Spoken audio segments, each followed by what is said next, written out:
Good morning, everyone. This is your host, Vegetable Bread, here to bring you more Slay the Spire action. I've decided that I'm going to do Ironclad runs until I get one that wins, so let's start doing that. All right. Yesterday, let's see what happened yesterday. We had a bronze automaton kill a defect, it looks like. So next up would be Watcher, but we've done a ton of Watcher runs, so we're just going to skip back to Ironclad. And we're going to do Ironclad runs until we get a Essential 20 heart kill, because I haven't done one on stream, so let's do it. Alright. Right off the bat, Ironclad has basically no use for this. Enemies in the next 3 combats have 1 HP, unless you can get like 2 elite snipes off of it or something, somehow. This is basically useless for Ironclad because you usually heal off the first couple fights, and you're pretty close to max health anyway, so if you put him to 1 health, you just hit 75 after like the second fight, and that's lame. Also, losing your starting relic to obtain a random boss relic is always bad on Ironclad because Ironclad has a great starting relic. So the only two we're really considering is losing all gold to get 14 max HP, which is just like buying a cheap mango, or upgrading a card.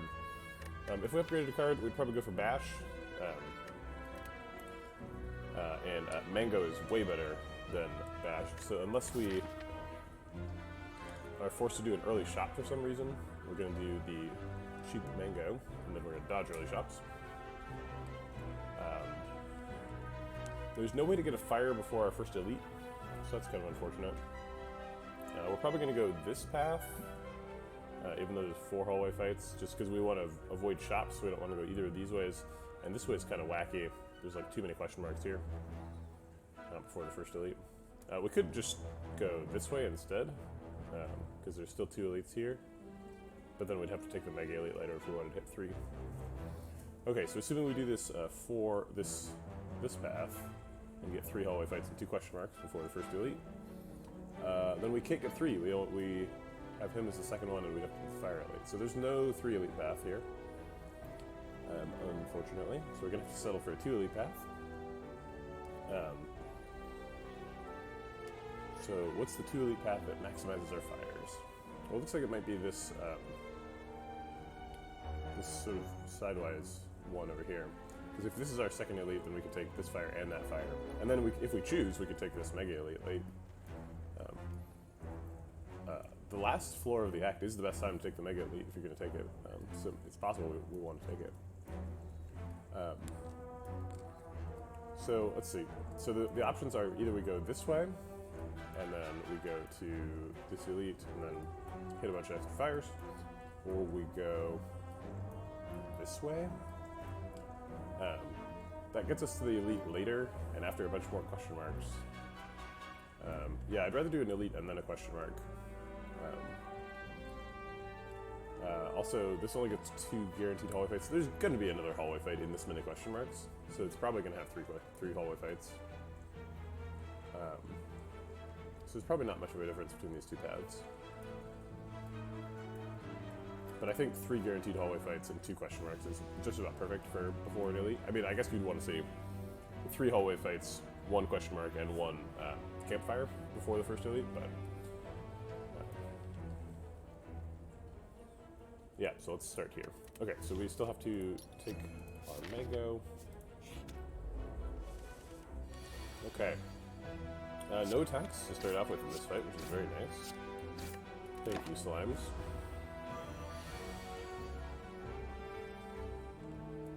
We're frail, but we want to reduce the damage as much as possible. Hopefully we only take 4 the whole fight, and have a net heal of 2. Which looks like it's what's going to happen.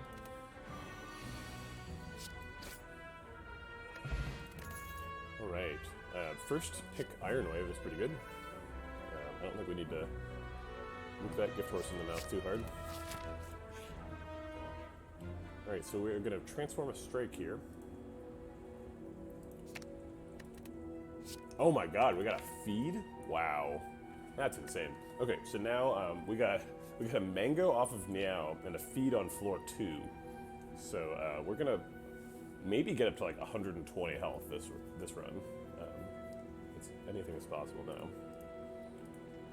We probably want to get this feed upgraded as soon as we can, and then really juice our max health. This fight is pretty hard to win with a side quest. Yeah, because we can't feed right now. So then, like, are we trying to wait for the next shuffle? I think we are going to, because we want to block here anyway.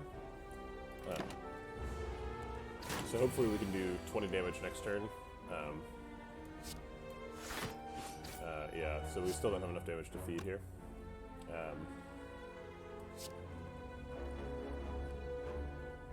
If we block out this turn, he's going to be doing 16 damage next turn. I mean, we have almost full health, so I don't feel too bad taking a little bit of damage to prop feed later.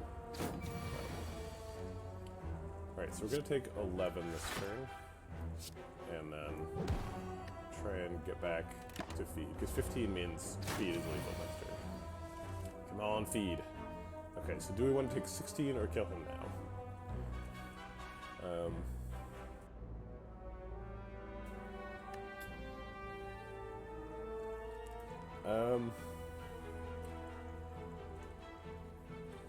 So 16 damage versus 3 health for the rest of the run. And we are almost guaranteed to get feed next turn. It is not technically guaranteed.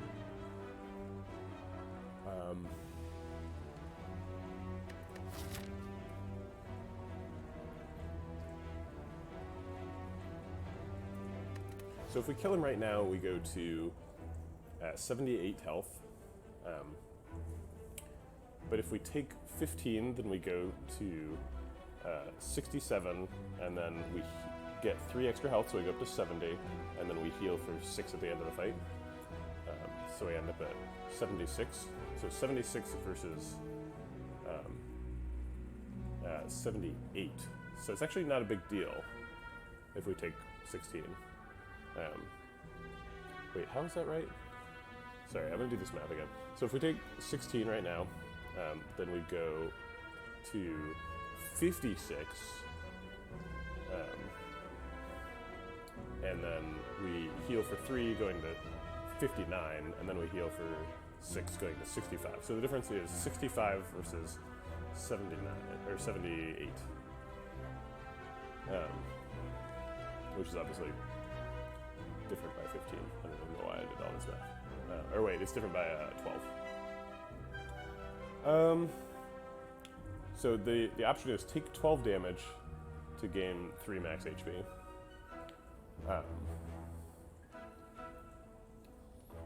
So it's a little bit like the event where you get offered a heal for like 24 or 5 max HP. And at that event, you generally want to take the max HP unless you are actually going to die to damage. And I don't think I'm currently in danger of dying. I do want to take 3 elites though. So if I take this damage, it might cost me this mega elite later. So I think I'm not going to take the damage. I'm going to go ahead and win the fight. Okay, Fire Potion's really good at helping us trigger feed. Cleave is much better at sentries. And we already have a copy of Iron Wave, so we don't necessarily need 2. Although if we get 2, we can sort of build around it, and we can take things like Shield Slam.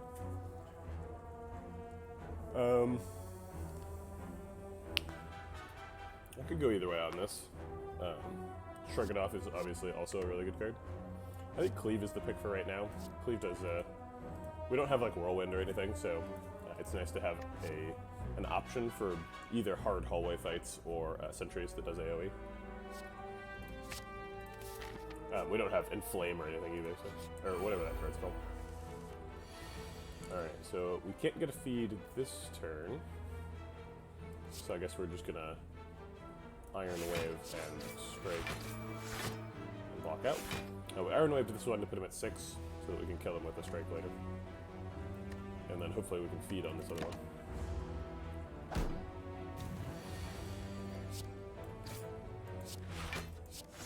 Alright, we're definitely trying to feed in this fight, for sure. I will Iron Wave here to make sure that I do enough damage because I'm getting weakened. Okay. Successfully fed. True Grit's good.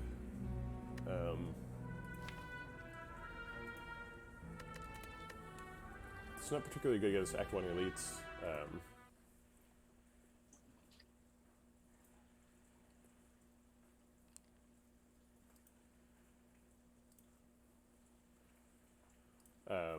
Somebody just commented on my YouTube video, so I'm gonna tell them that they're my first ever YouTube comment.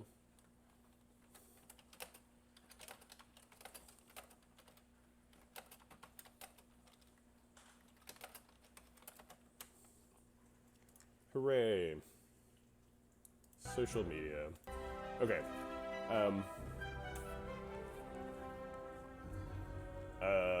So True Grit or nothing, I think, is the choice here. Perfected Strike is quite bad, and Combust is quite bad, but True Grit's pretty good. We don't really have like a theme yet. We're just kind of like picking things that help us in fights, and we have a feed. So I don't think we need a True Grit yet. True Grit like never gets in the way. It's always like a pretty good card, especially if you get it upgraded. But I think I'm gonna pass it for now. Yeah, it's not good against Gremlin Knob, so I'm gonna pass it. It is good though.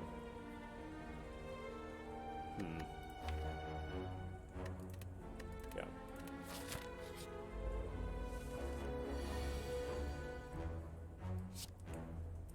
I think we're gonna cleave and double block him.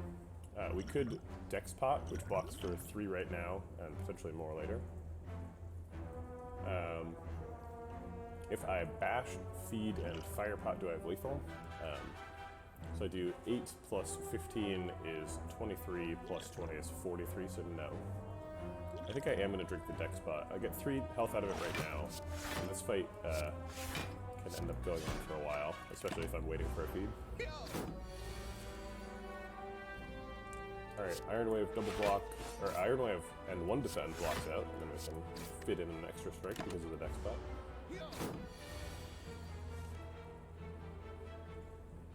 Alright, we're taking a little bit of unavoidable damage here, but we can get him down to feed range. We're most likely to draw feed next turn. And we hit. Oh, we are weakened, so we can't just feed. There we go.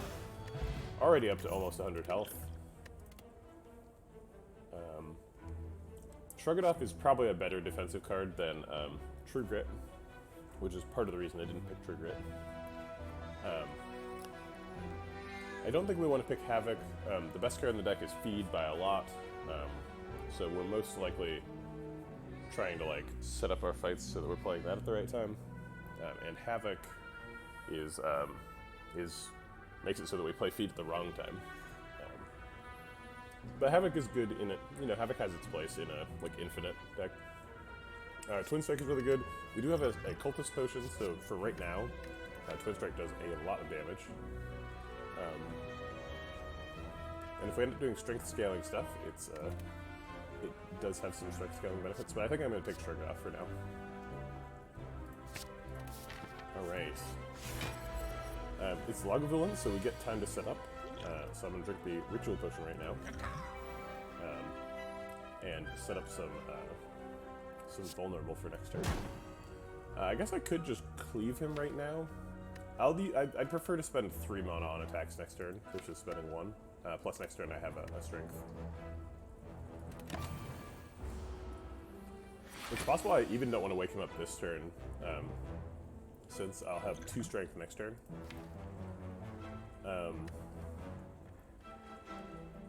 Yeah, I think this turn I'm going to spend getting a strength and getting rid of a Sender's Blade, because I'd only get to spend two energy on strikes, so I do 20 damage.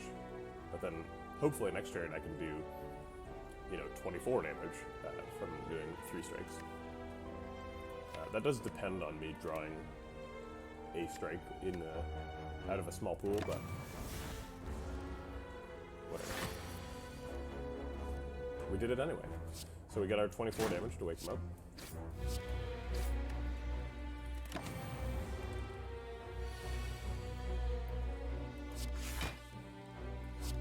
Got quite a large amount of block for a turn in which we play 2 attacks. That's nice.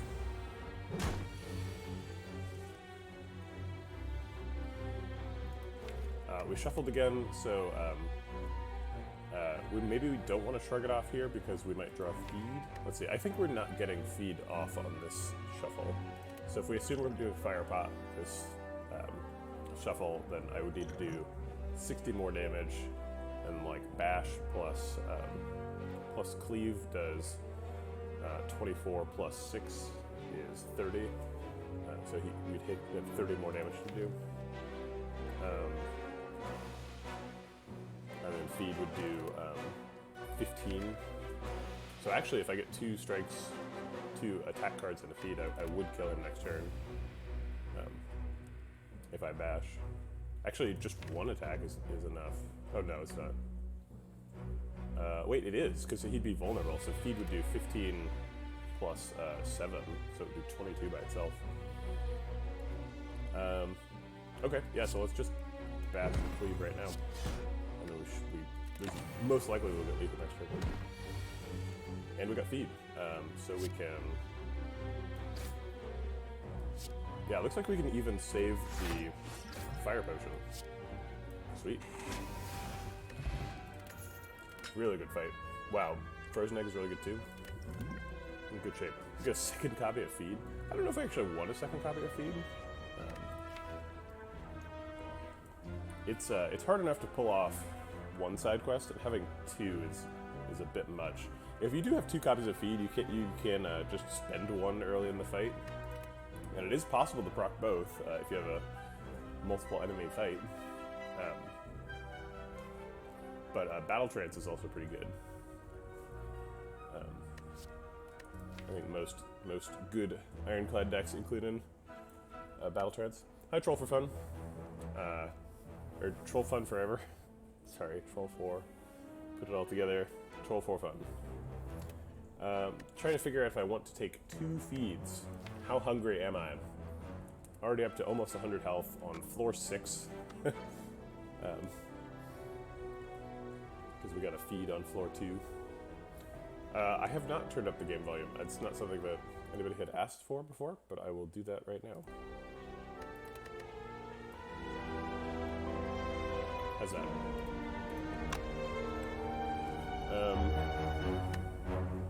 Oh, it's too loud? So I just made it worse, is what you're saying. How about that?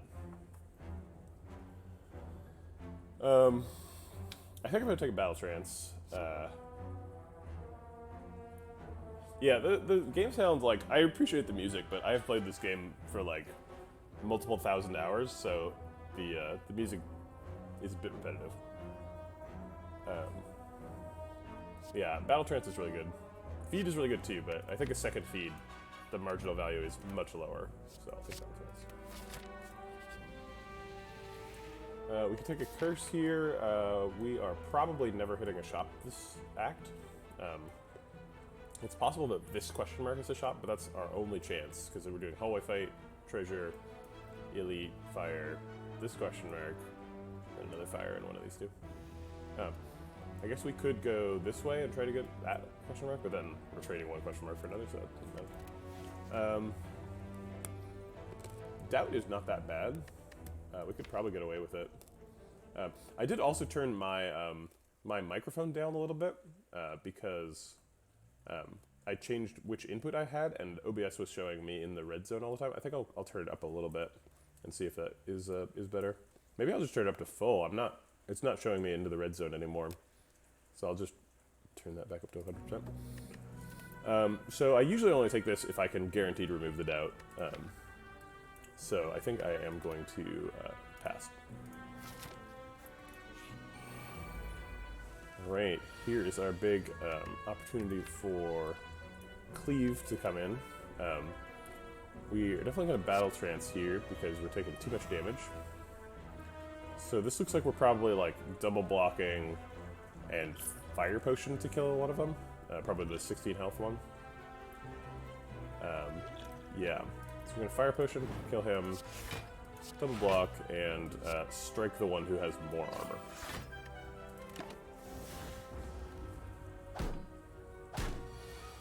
Yeah, I was using the webcam's microphone, unbeknownst to me. But then when I would cough, I wouldn't be able to mute it because the mute is on the little dongle. So I've switched to the headphones microphone, which I was always intending to use. But so Cleave does more damage than Iron Wave. So we're gonna go ahead and Cleave, and then we're gonna Shrug it off to try and get back to Feed as fast as possible.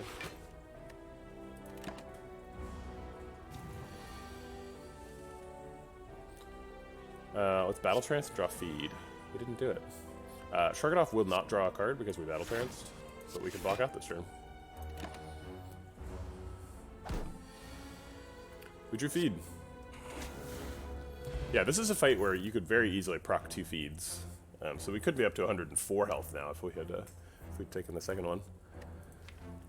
We have a copy of Iron Wave already. I do really like Iron Wave, so I'm not against taking 2 copies of it. But it is also a damage common, so you don't want to just litter your deck full of those.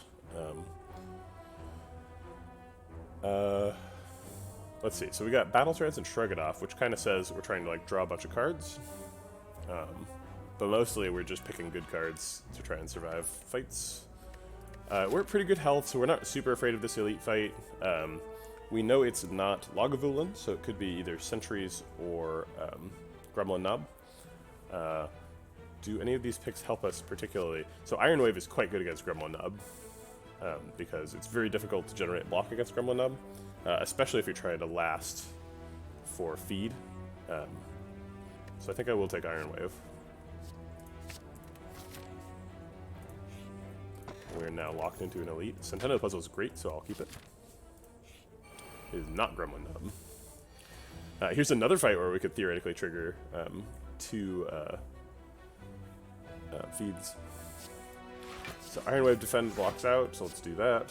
And then we'll punch the Sentry with the lowest health.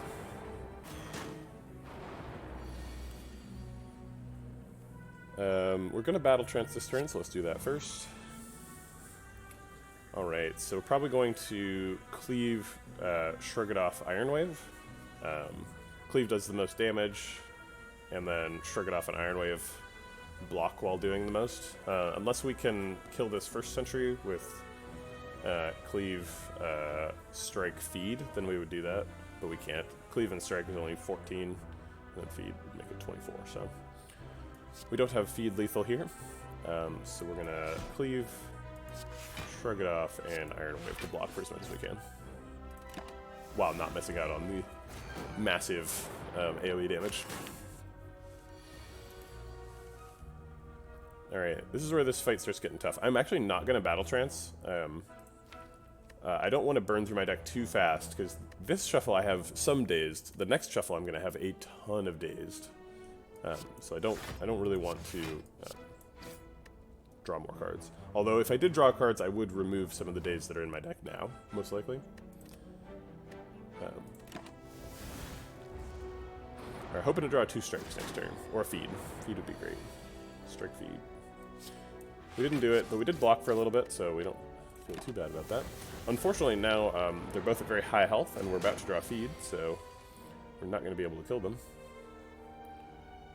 Let's go ahead and shrug it off and see what we're working with. So it looks like Cleave gets the most damage, and then Iron Wave. Let's think about who we're Iron Waving for a second. So next turn we are doing 14 damage. We don't get to apply the vulnerable because they both have artifact charges. 14 plus 9 is 19, so we get to do 19 to one of them. That's not enough to kill this back sentry, so we wouldn't be preventing any damage from targeting him. So we're going to target the front sentry and hope that we can do that 19 plus 7 damage the turn after to prevent his eventual attack. Hopefully that 7 damage comes from Feed, which is shuffled back in by then.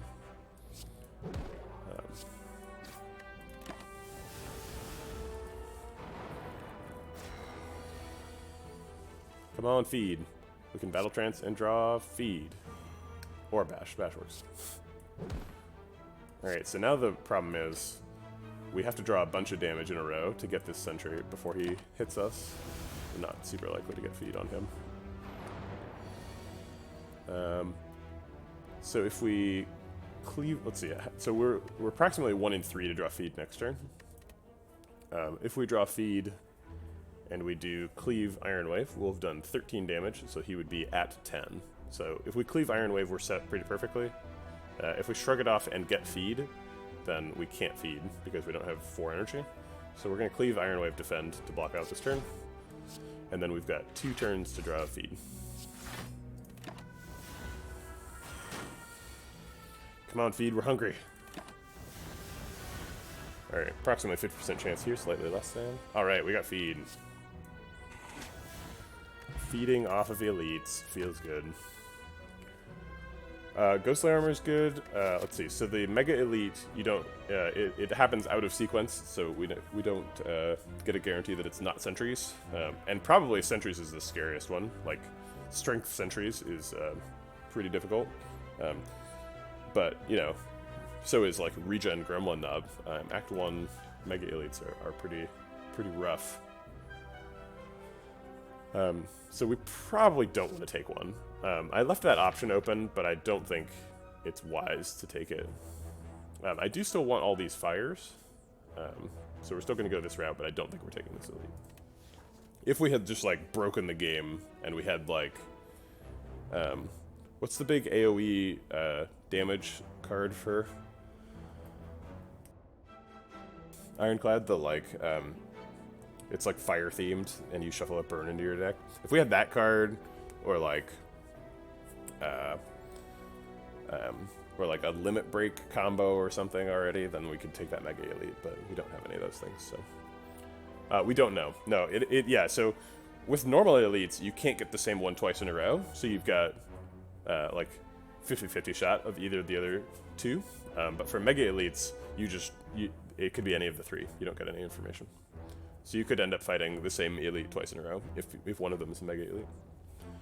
But it also doesn't remove it from the pool later. So if you fight an elite, like if you fight Gremlin Knob and then you fight a Mega Elite, that Mega Elite can be Gremlin Knob. But then the next regular elite you fight can't be Gremlin Knob because the very first elite was Gremlin Knob, if that makes sense. Pummel's kind of cool. It does a lot of strength scaling for only 1 mana. We don't have any strength scaling stuff, so I don't really want to commit to that. Most Ironclad decks do end up strength scaling, so I don't feel like it's wrong to do that. But also, Pummel isn't really like, you can't kill the heart with Pummel because you only get to cast it once. So I think maybe we take Ghostly Armor and block one of the big hits from Automaton. Ghostly Armor is pretty good, so I don't feel too bad picking it. Alright, we finally get to upgrade feed here. If we were, like, weak, upgrading feed would be a bad plan, because, like, it only gets 2 extra damage, and you only get to use it once per fight because it exhausts itself. But we're still only on floor 11, so the extra max HP will probably get us, like, 7 or 8 max HP over the course of the run. So we want that. Do we want a question mark or a hallway fight? I think we want a hallway fight. Hallway fights are things that we can feed off of.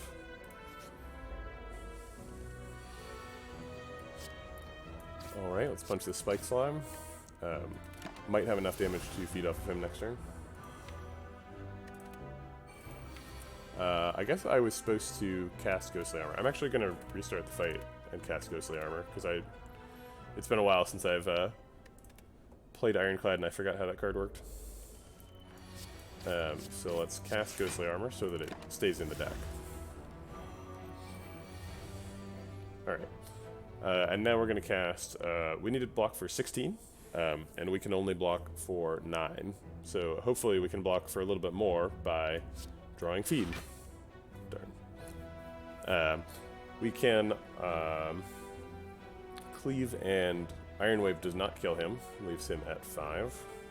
So I think we're probably double Iron Waving. Feed does 12 now, so if we do 1 Iron Wave, we leave him at 13. That's kind of unfortunate.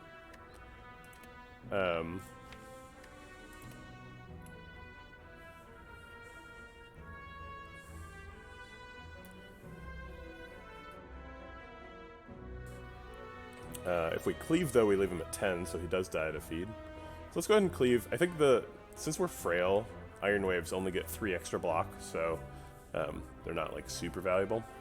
So I think we're going to cleave and then Iron Wave the Cultist. We are guaranteed to get lethal on the Spike Slime next turn because we're drawing 6 cards, so it's possible we don't draw feed, but if we don't draw feed, then we are drawing Battle Trance, so it's guaranteed. Also Centennial Puzzle. Okay, so let's proc feed. And let's see. If we double block, we don't take any damage, or we take 1 damage. But then he's gonna keep attacking for more and more, so like maybe we do want to do some damage. We don't have a ton of damage in the deck, so I think we need to get Bash down right now, or else we might end up taking more than 11 in this fight. Alright, so Iron Wave and Ghostly Armor are holding it down here, and we can fit in a strike, and should have enough for lethal next turn. Yeah. And unfortunately, we set up Nunchaku in the worst possible way. Could take a second copy of Shrug It Off. Shrug It Off is quite good.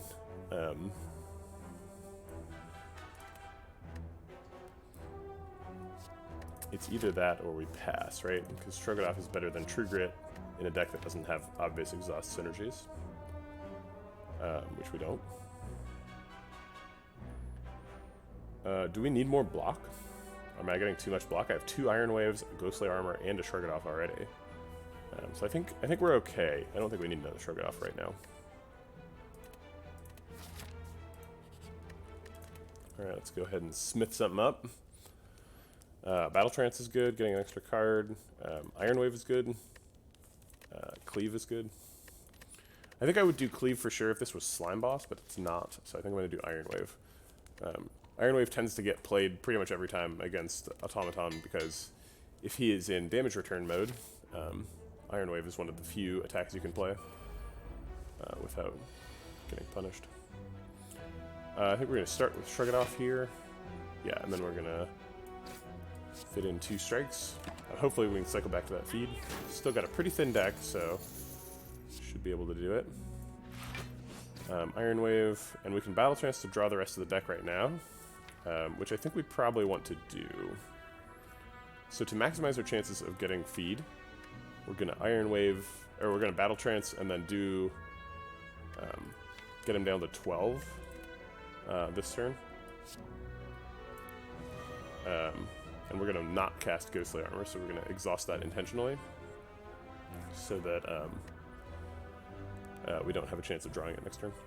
And if we cleave Iron Wave, we're doing 13, which doesn't quite get him down to 12, but we will probably draw at least some damage to go along with our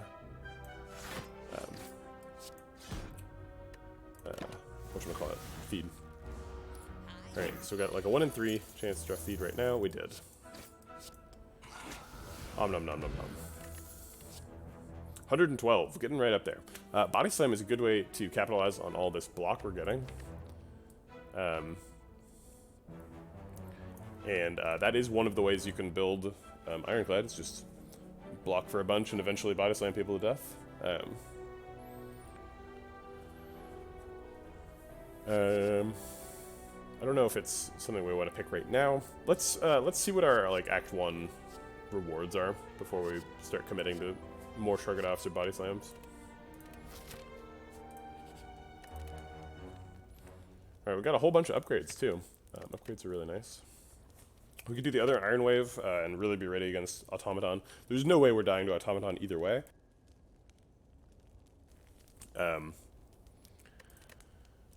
So I think we're in fine shape. If we upgrade a block card, we're more able to feed off of Automaton, which is something that would be really nice, but isn't strictly necessary. But I think we're going to take the Iron Wave. It's good against Automaton, it's good in Act 2. It's just a good card. It's like 2 cards in 1. Alright, we're going to spend all our energy. Or actually, this doesn't spend all our energy, because we're going to proc Nunchaku. But I do want to leave the door open to proc feed in this fight. I think it's pretty realistic that we do it. You do basically need block relics, right? Like, yeah. Honestly, like, we need to start finding powers. We probably want to build around powers, because we have Frozen Egg. But we haven't found any yet, so...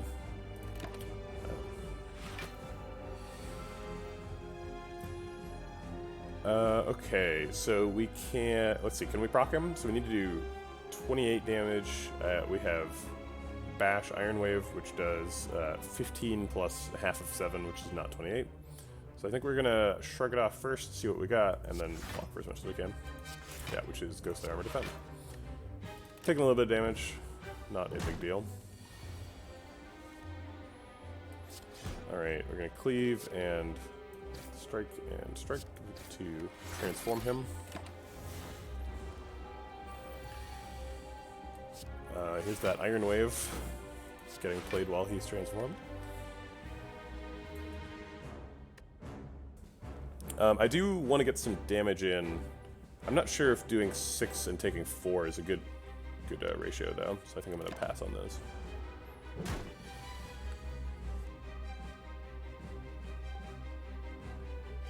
Iron Wave kind of blocks for more than the defend. I mean, it says it blocks for more than the defend, but in this fight, you do take 4 damage return while he's in this form, so it only blocks for a net 3. Let's see, so if we shrug it off, Ghostly Armor, we're blocking for 18. And he's only at 16, so... if we do that in Iron Wave, we're kind of wasting a little bit. We definitely want to play Ghostly Armor this turn, because otherwise we lose it. So let's just start with that. And then I guess we'll just Iron Wave defend, because if we shrug it off, we're probably not going to play whatever we draw, so I guess we'll just overblock.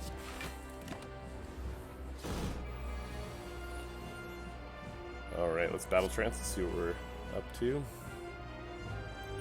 Looks like we need to block, so we'll go ahead and block for a bunch and do our max damage while preserving our option to cleave later.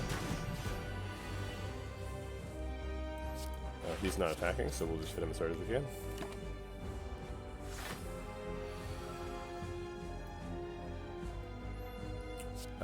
So let's block.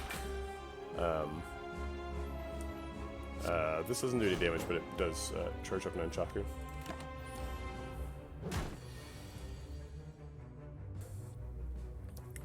Our damage is going too slow. We're going to lose this fight if we're not... if we don't pick it up a little bit.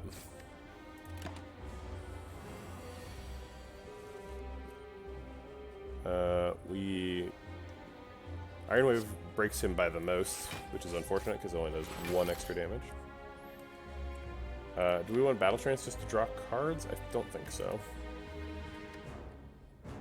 Next turn is a big challenge. Maybe I should have Artifact Potted here. I didn't realize how much danger I was in. But it looks like we're okay. Oh, he doesn't frail you. He just makes you vulnerable and weakened. Weird. Alright, so these block out. Let's go ahead and shrug it off and see what we're up to. And then I'll defend. So block out.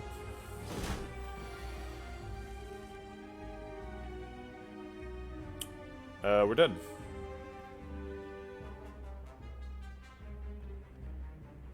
We should have attacked the block to get the energy from the relic. I presume you're talking about Nunchaku, but I don't see how that applies to the most recent turn. We only exactly blocked out in the last turn, so attacking would have made us lose health. And health is important because we are dying. Sorry, that's fine.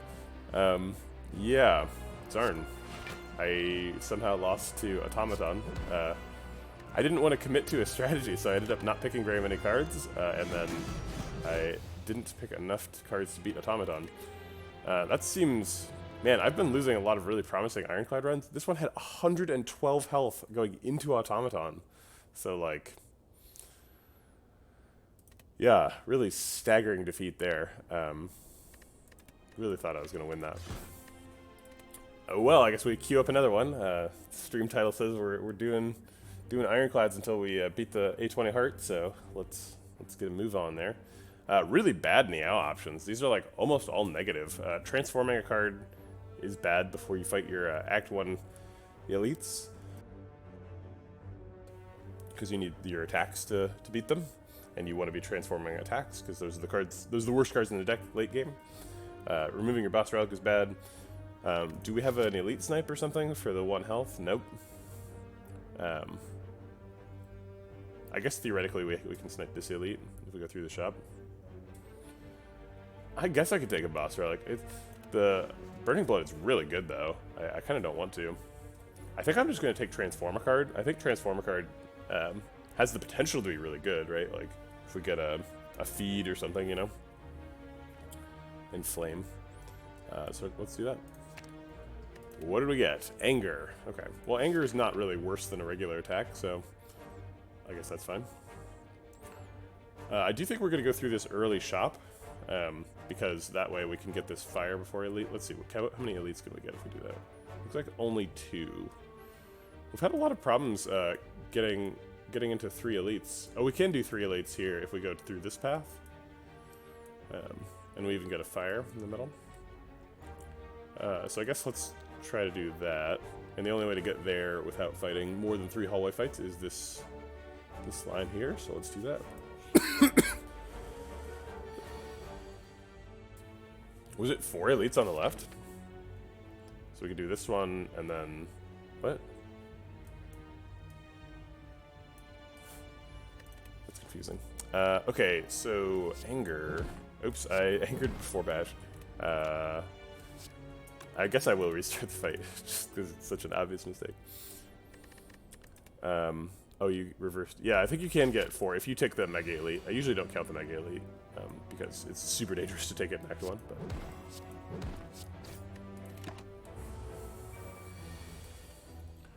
Alright, 1 defend, 2 strikes. I guess it's defensible to do 2 defends there and just try and take 1 damage, but we would have missed lethal this turn by 1 damage, so I'm glad I didn't. Alright, Spot Weakness is great, and it works well with Anger. So this deck has a theme right away. Yeah, I'll fight this elite, sure. 2 defends, not what we're looking for. Alright, so we can Spot Weakness and Defend Plus.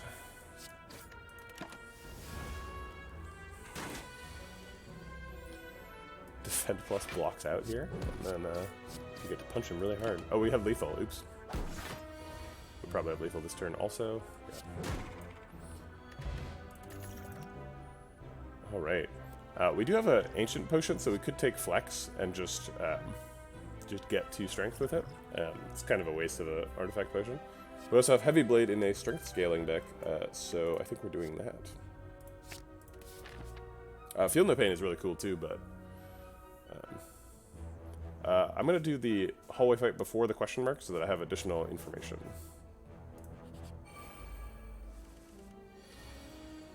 No point in blocking here. Let's do the 2 maximum damage attacks to break them. I'm also going to play the Anger just to shuffle a copy.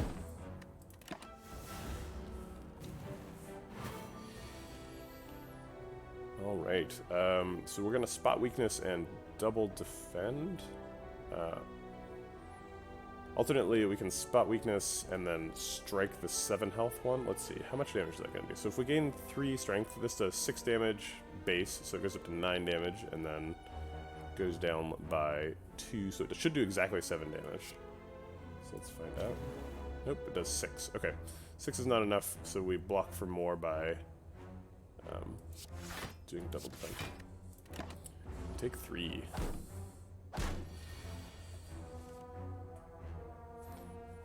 Alright, Bash kills this one, and then we can defend plus to block out.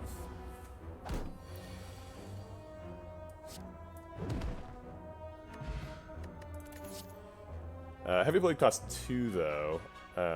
I guess that's probably true. If we Heavy Blade to kill the 10 attack one, I think that's probably right.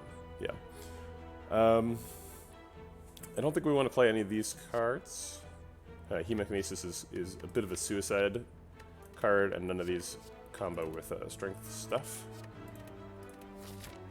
Alright, so I think we're taking this question mark, and then we could take either this elite or this elite, I guess. We'll probably do elite first and then fire, because we are at fine health to fight an elite right now. I already looked at this card award. Sweet, free card upgrade. Spot weakness is good. Heavy Blade is good. Anger is okay. Bash is good. I think these are all reasonable decisions. I think I'm going to do spot weakness. Yeah, it's so spot weakness is not very good against Gremlin Knob, but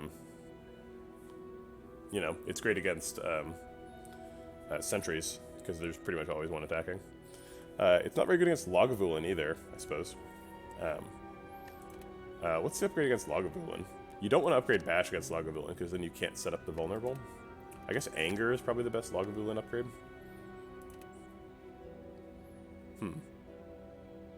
I think I'll do spot weakness, though. Alright, we get Gremlin Knob. And luckily we do not get spot weakness on turn 1, because then we wouldn't be able to proc it. Probably using Artifact Potion to avoid the vulnerable here. I don't see any reason not to do that.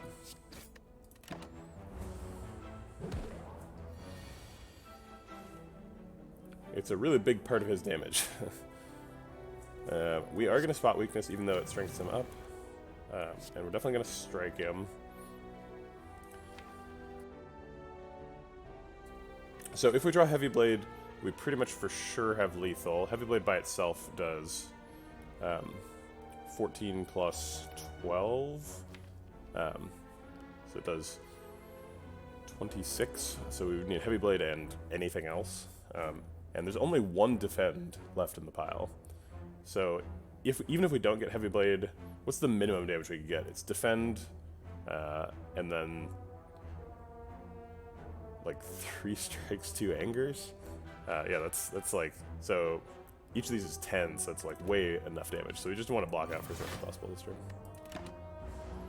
because we're getting them next turn. All right, we got the Heavy Blade, so we can kill him. However,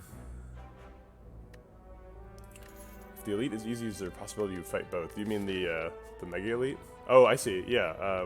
Yeah. I think probably the original plan was to fight both. I'm not sure why I forgot, because I do like to take 3 elites in Act 1. I'm only at 39, so we're not like super healthy, but I definitely think we're healthy enough to take a second elite, especially with the regen pot. We have a second copy of Spot Weakness. I'm not sure if we want 2 Spot Weaknesses, but I think we're taking it. Thunderclap is also quite good. Thunderclap is super good against sentries, especially with strength scaling, and especially because it removes the artifact charges. So like Thunderclap is crazy against sentries. But I do like having a second copy of Spot Weakness to really scale up quickly. So I think I'm going to take a second Spot Weakness. And then Bottled Lightning, we're going to grab the Spot Weakness Plus on turn 1. So we're feeling really good about the deck. Hopefully we should be able to crush whatever we see. We got both Spot Weaknesses on turn 1, so that's terrible. But we'll shuffle an Anger. This might be a tough fight. Yikes, yeah. Really drew in a bad order here.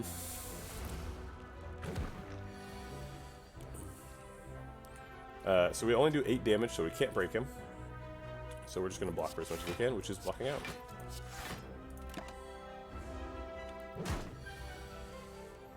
finally get some strength. And then we could make him vulnerable, but I think getting 8 block is pretty important. Alright, and then here we break him and probably kill him. Yeah. We missed 1 heal. Fiendfire's crazy. You should pretty much always pick Fiendfire. Especially in a strength scaling deck. Just pick Fiendfire. Alright, we got sentries, which is what we were hoping for. So we get some strength scaling right away. And then I'll go ahead and defend plus. Trying to, let's see, so if we get Fiendfire, it's going to do 11 damage times 4, so it's going to do 44 damage, so we can kill even this one without upgrading any more strength. So I think we're just trying to get through the fight with minimum damage.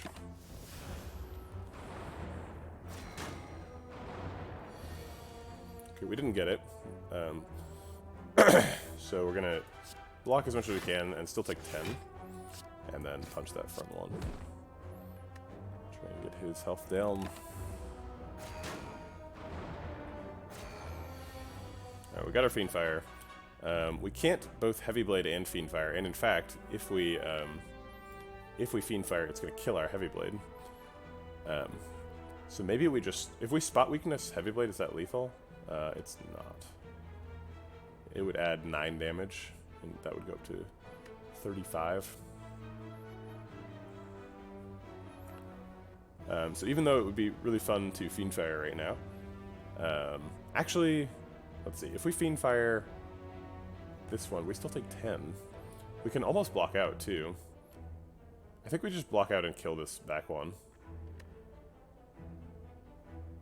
Because avoiding getting dazed is pretty important too. Yeah, alright. Plus we're leaving Fiendfire in the deck, it'll be just as good later.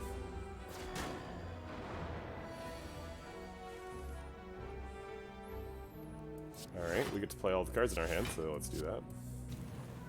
We're planning on killing this back one with a Fiendfire, so we'll leave him full health. We can play all the cards, and it looks like we can kill him, yeah. Great. Blam.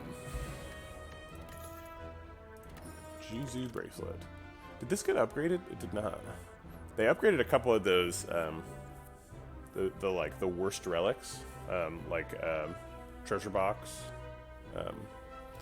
but Juzu Bracelet still just as bad as it always was. We could go up to second copy of Anger. I don't know if we really need 2 copies of Anger. It does help Fiendfire hit less important stuff, but I don't think we need it. Intimidate's pretty good. Get rid of artifact charges, do a little bit of blocking. Yeah, I think I like Intimidate here. Are we strong enough to take a Mega Elite? Let's see. What Mega Elite would kill us? We don't have our Artifact Potion anymore, so we can't block the vulnerable from Gremlin Knob. So if we got like a Strength Gremlin Knob, we're probably dead. What about like a Plated Armor Lagavulin? No, I think we could kill him. Or like Regen Sentries? No, like Fiendfire does so much damage. I think it's pretty much just like Strength Lagavulin or Strength Gremlin Knob that kills us. Maybe that's the wrong question though, because after that fight we have to survive 2 question marks, and then are we skipping this elite to do an early Mega Elite? That doesn't necessarily seem wise. And we're skipping this campfire just to go that direction. So I think we go this way instead and take this 3rd elite. No need to be greedy. Darkstone Periat is not a good card, or not a good relic, so I think I'm probably going to take Sapphire Key right now. Yeah, this deck doesn't scream, I want you to put curses in me, so I'm going to take the key.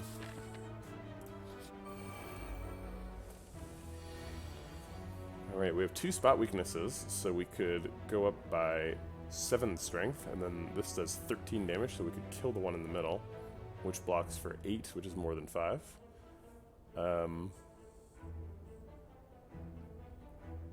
And then we're still taking 13, but it doesn't seem like there's a better way out of this.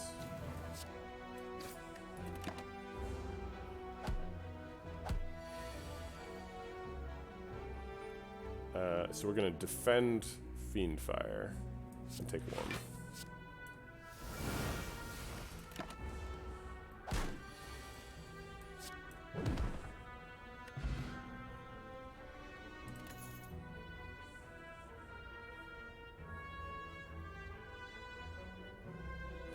No, I think Juicy Bracelet was always, there's no enemies. Pummel's quite good. We don't have any AoE yet, because this isn't the last run. The next fight can't be sentries, though.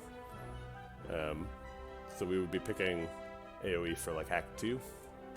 And Cleave is not really good enough for Act 2 AoE. It'll do in a pinch, especially if you've got a bunch of strength scaling, though. But Pummel is such an attractive card for a strength scaling deck that I think I'm just going to take it. Also, it's I should have looked at this before, but it's really hard to use spot weakness against Slime Boss, so we might actually die. So I think we're going to pick Pummel and try to survive the first hit out of Slime Boss. Because we're facing Slime Boss, and I didn't realize it until now, I think we're going to rest here. We don't have any upgrades that we like really need. Fiend Fire is nice. Pummel also nice. Yeah, I think we're going to rest here so that we're trying to guarantee ourselves a successful Slime Boss fight. So let's gain some strength, and we can almost block out, and then punch this guy pretty hard. Punching him because he has more strength. Alright, we can probably kill both, right? No, actually, so we can only cast one of these attacks. So I think it's going to be Heavy Blade on the front one. Or I guess Heavy Blade on the... Seems like a waste to cast it on the front one, but we block more if we do Heavy Blade on the front one. So I guess we're doing Heavy Blade on the front one and Defend plus. And then we take whatever, 1 damage.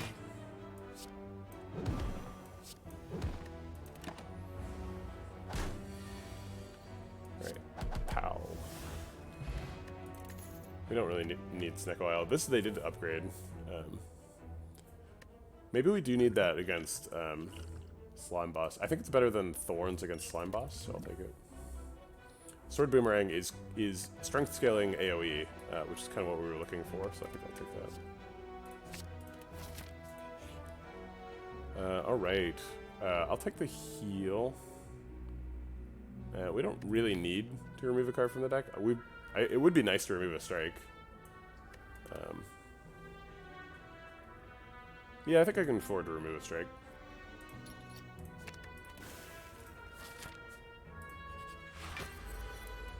Alright. We don't... Let's see. How do we want to start this fight? I think we want to bash and then play a bunch of attacks, but we've drawn like all of our attacks on turn 1. So I guess what we want to do is get close to the next shuffle so that we can get all these cards back once he's awake.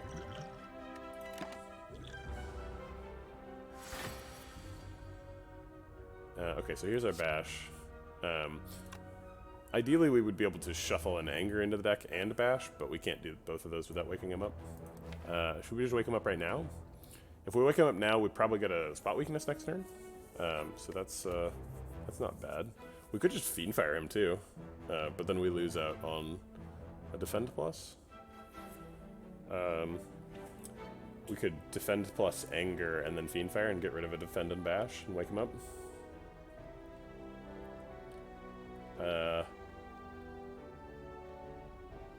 I like to keep the bash, though. I don't know why I'm trying to get rid of that. I guess it doesn't strength scale as well as the other things, and that's the main way we're trying to win the fight. Okay.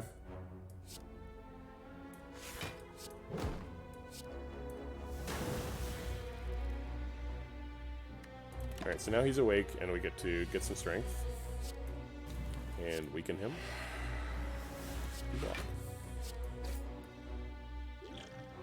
We have to be a little bit afraid of this Snecko Oil, because we have 2 Angers in the deck, and if we draw... yeah, like, it can randomize their costs up to, like, 3, you know. That would be bad. Get another spot weakness here. And then we're just going to defend as hard as we can. We should probably use Dexterity Potion this fight. But I guess we're saving it for Slime Boss now. Alright, so this is the turn we're doing a bunch of damage. I would really like Heavy Blade and Pummel, but I'm not really willing to Snecko Oil to get them. So I think we're just going to play these cards.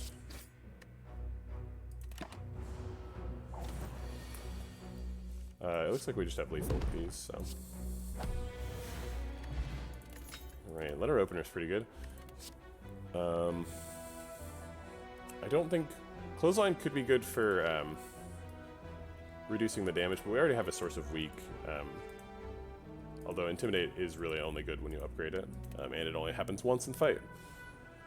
But I don't know if there's room for another expensive attack, given that we have Heavy Blade and Fiendfire already. Plus it doesn't strength scale particularly well. Warcry is not very good, and Clash is pretty much unplayable, so we're not picking any of those. Is Colorless Potion better than Snecko Oil? We have a really specific turn when we want to play Spot Weakness. So Snecko Oil is pretty good for that.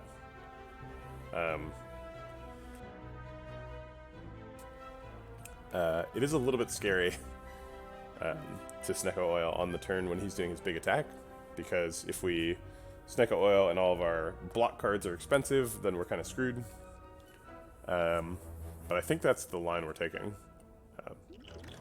So I think we're going to stay right there. We are going to smith either the Fiendfire or the Spot Weakness or the Heavy Blade here. Fiendfire technically has better strength scaling than Heavy Blade, even if you upgrade it. Well, actually, since I have such limited card draw, Heavy Blade has better scaling. So I guess let's upgrade Heavy Blade. We've got to do it at some point. Alright, here we go. Drew both spot weaknesses on turn 1, so that's a pretty bad start.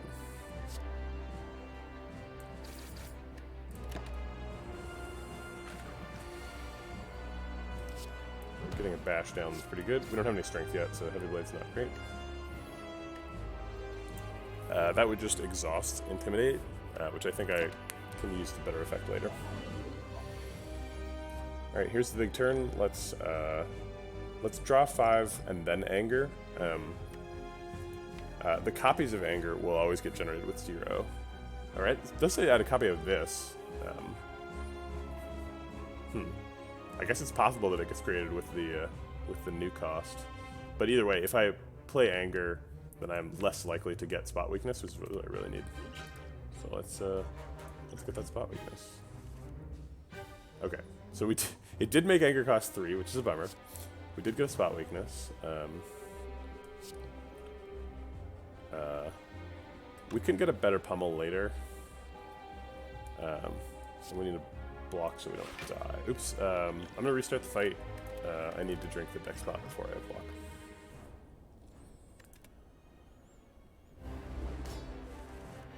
Alright.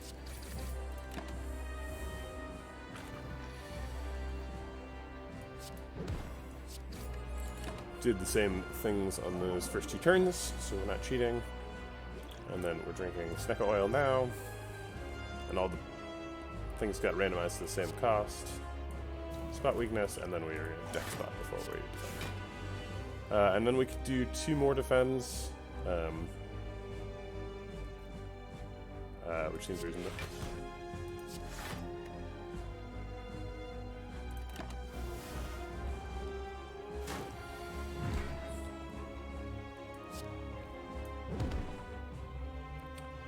If we do this, it does 18 damage, which is too much.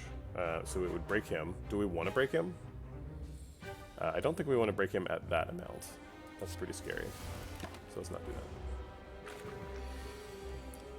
Alright, here we go. So this is, so now we can strike Fiendfire and do 39 damage.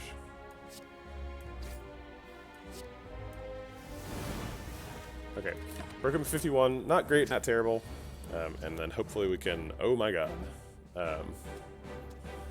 Okay, we're surviving at 1. And we'll get to exhaust a couple slimes. Yikes, I guess it's a good thing I drank that deck spot.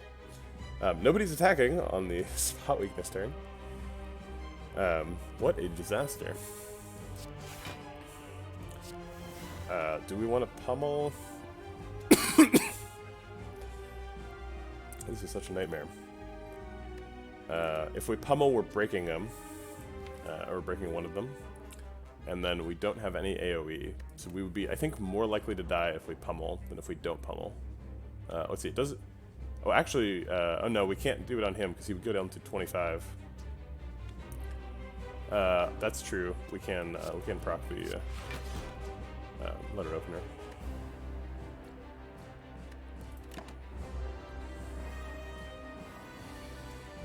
Alright, so now we have to break them both. And the only attacks we can use are Heavy Blade and Strike to do that. Strike does not do enough damage to break him, so we can't break him.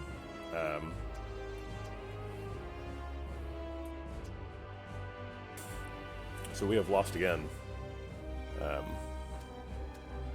see, unless there's something tricky.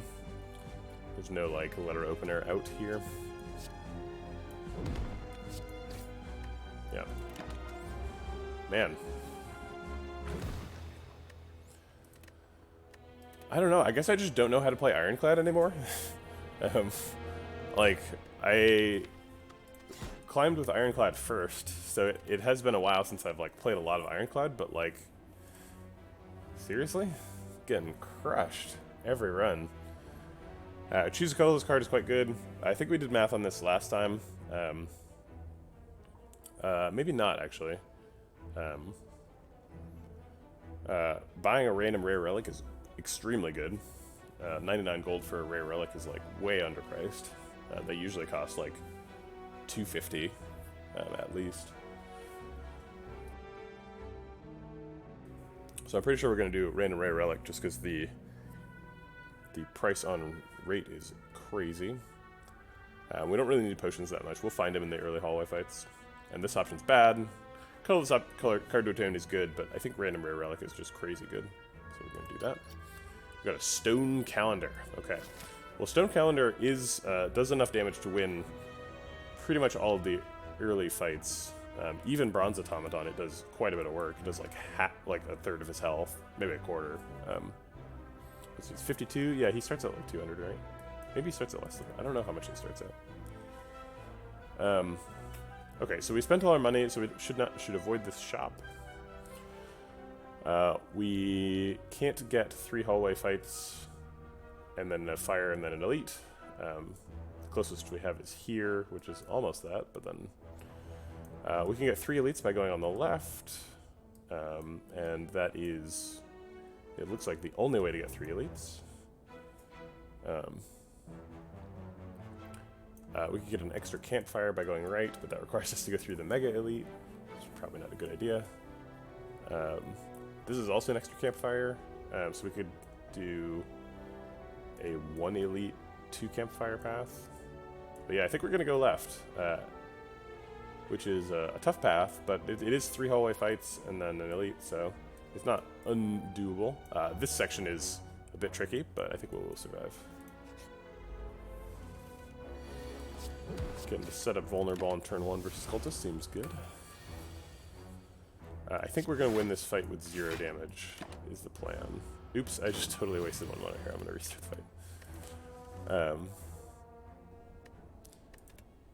I was just thinking, let's try to get Stone Calendar to kill him, but that's stupid and unnecessary. I am going to trying to take 0 damage to the fight, but I'm not just going to pass on 9 free damage. It looks like we can't achieve 0 damage, but we can just take 1. Okay, so we're already almost up to max health. Headbutt's good, Iron Wave and Anger are all good. A lot of options for how we want to build this. Stone Calendar says defend until until it's calendar time, and Iron Wave is the only card that really does that. Headbutt can block. You can like put a defend on top of your deck or something. Headbutt's also good with like combo decks later, where it's like you headbutt something and then play that whatever card that plays the top card of your deck. Headbutt also helps you set up like feeds and stuff. Headbutt also does the most damage of any of these cards. I think I'm taking Headbutt. Alright, no attacks on turn 1, which means I get to break both of them. But we're going to be weak forever. We can kill one anyway. So we'll kill the one with more health. Putting a strike on top, make sure we have lethal for next turn. And then blocking. Alright, so we're going to heal to full health after this fight.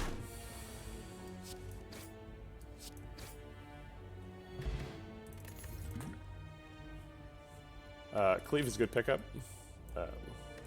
Get some AoE management. Probably want to transform a strike. There's nothing I super want to upgrade here. We could also just remove a card. Remove strike. I think transform is probably better than remove. Let's see. So transform is the same as remove, except you get a random card. Would I just take a random card? They are like way more likely than card rewards to be rare cards, and rare cards are pretty good almost universally, with basically one exception.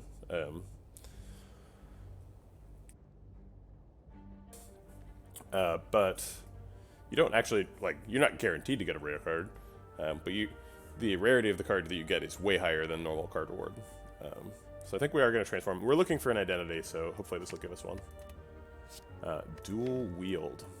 It's a bit of a curse in Act 1. Tends to be a pretty good combo enabler later. So we'll have to be on the lookout for stuff that's good with dual wield.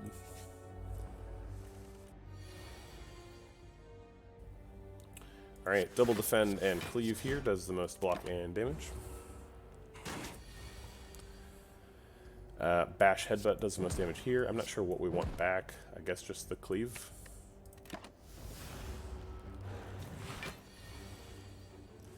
And then we have lethal. Offering is crazy. So let's take offering. Alright, so offering is also really good with dual wield. You tend to do cool combo stuff. So this is looking like a combo deck. I don't know what the combo is yet, but going to be something. We're at max health, so there's no point in healing. It doesn't look like we're going to be able to remove a curse, although we can remove it way over here, but that's 3 elites from now, so I'll take the max health. Alright, let's take this elite. Lagavulin first. So we probably want to just wait on Lagavulin for as long as we can, because Stone Calendar. Do we want multiple copies of Bash? Bash is a good card. Maybe we want multiple copies of Cleave. Does the same amount of damage, but costs 1 less. The vulnerable charge is pretty meaningful.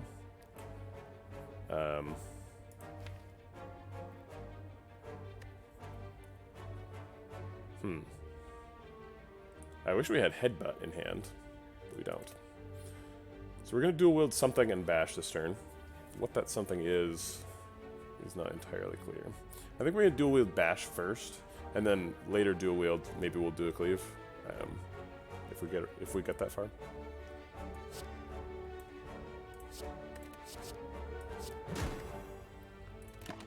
Okay.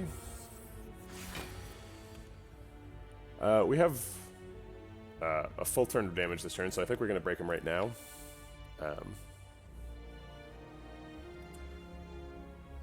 Full health fighting jaw dude. Yes, I have died many times.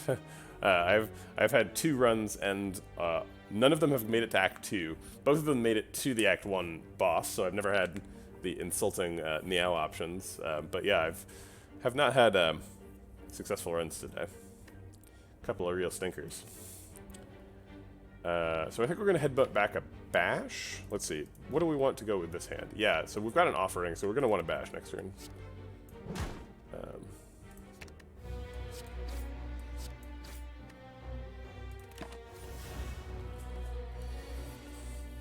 All right. Let's see what's up. We've got 2 bashes. We've got 3 blocks. We can block for 15. We're probably planning on Stone Calendar killing him.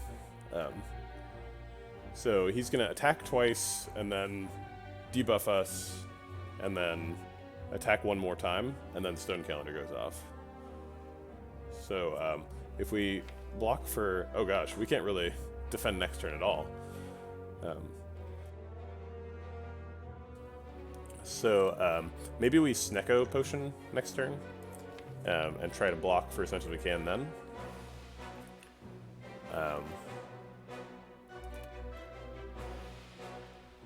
Yeah.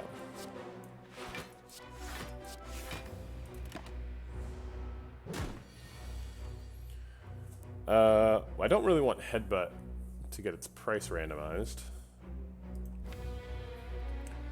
But I do want Bash to get price randomized, so I think I'm going to Headbutt, I Bash, and then drink Snecko Oil.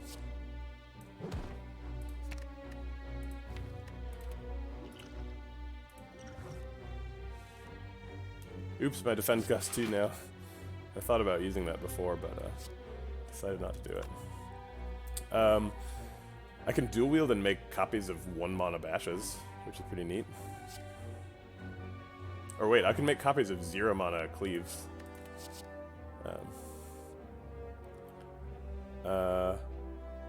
Do we have lethal? We have bash plus strike, cleave, cleave, strike. Bash does 12 plus 9 is 21 plus 12, or plus 24 is 45 plus another 9. So we don't have lethal, but we can probably set up for lethal next turn.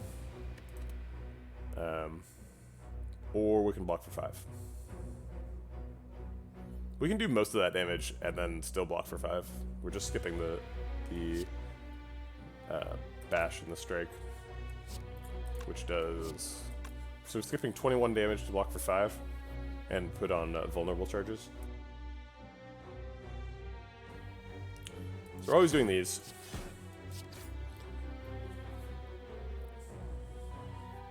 So if we don't do bash strike, do we think we can kill him next turn?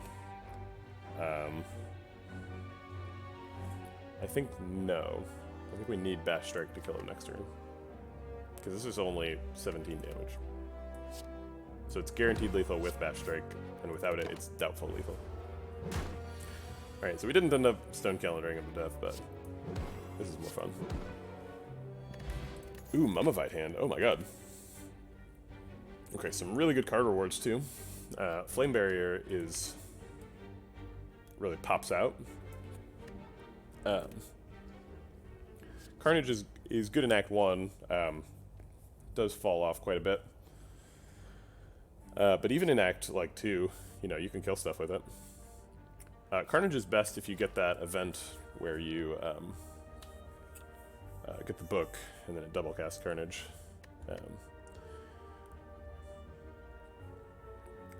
Let's see, which of these is good with dual wield? None of them.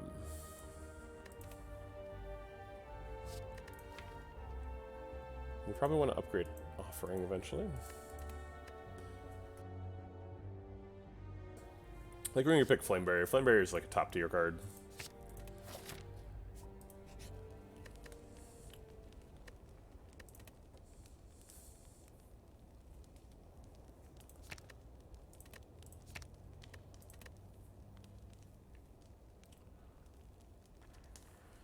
Both, so Flame Barrier and Offering have the best upgrades, but this is a 50% chance to be Gremlin Knob. And if it isn't Gremlin Knob, then the next one also has a 50% chance to be Gremlin Knob. So we have like a 75% chance. We will see on average 0.75 Gremlin Knobs in the next 2 fights. So like we should be ready for it, because it most likely happens.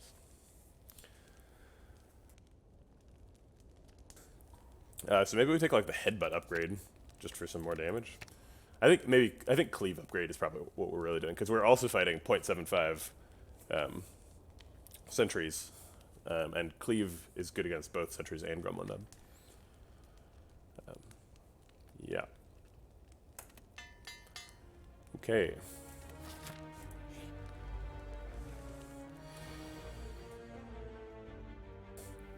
Pretty important choice here. We can either do 21 damage, or we can dual wield the Headbutt, and then do 18 damage and put a Headbutt on top of the deck. I like putting Headbutts on top of the deck, and I like having multiple Headbutts.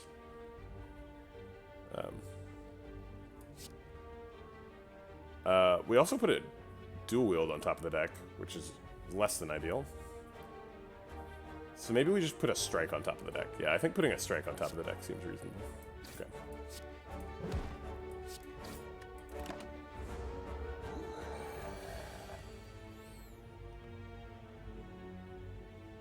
Yeah, damage. Okay, so next turn. Next turn, we the most damage we can get is Bash Strike, which is 17 damage, and then right now we can do 11 plus 12, which is 23. So we definitely can't kill him in the next turn, unless we Offering and then get Bash, and then something magic happens. I don't think magic things are likely to happen. Offering makes us take 6 damage, and it makes him do 3 more damage per turn, which probably does about 9 damage to us, because it's not looking like we can kill him this turn or next turn. And in fact, it does a little bit more than that, because we're vulnerable after this turn, so the strength gets amplified. So I don't think we want to Offering this turn, because we take 20 plus damage from it, which is a little bit too much. So we're just going to have to be satisfied punching him. And this turn is also a punch turn. And it looks like next turn, hopefully we should be able to kill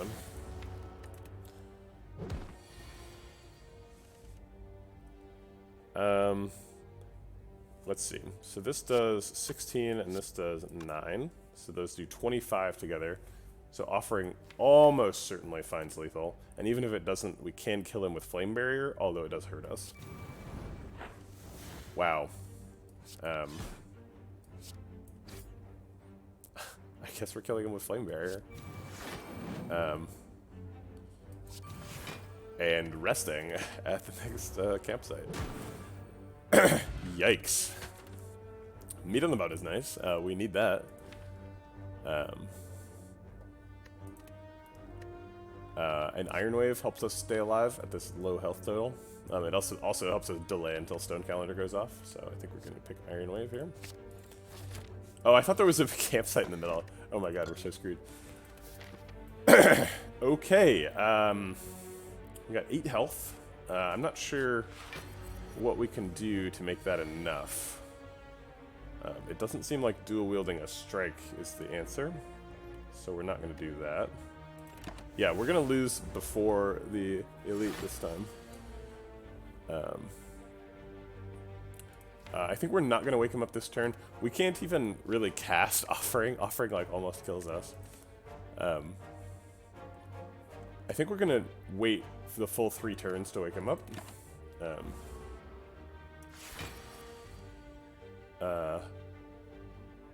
But this turn, it's the same if you wake him up or don't wake him up, because he wakes up either way. So we're going to Cleave and Headbutt. And we're going to get back the Flame Barrier, because we need that to survive. Come on, Stone Calendar. You can do it. So Flame Barrier, Iron Wave blocks for 17, which is not like enough to survive, but it's enough to survive this turn. And now we can block for 15 and die. Stone Calendar never went off the whole run. Jeez. Okay, alright. Into the breach once again.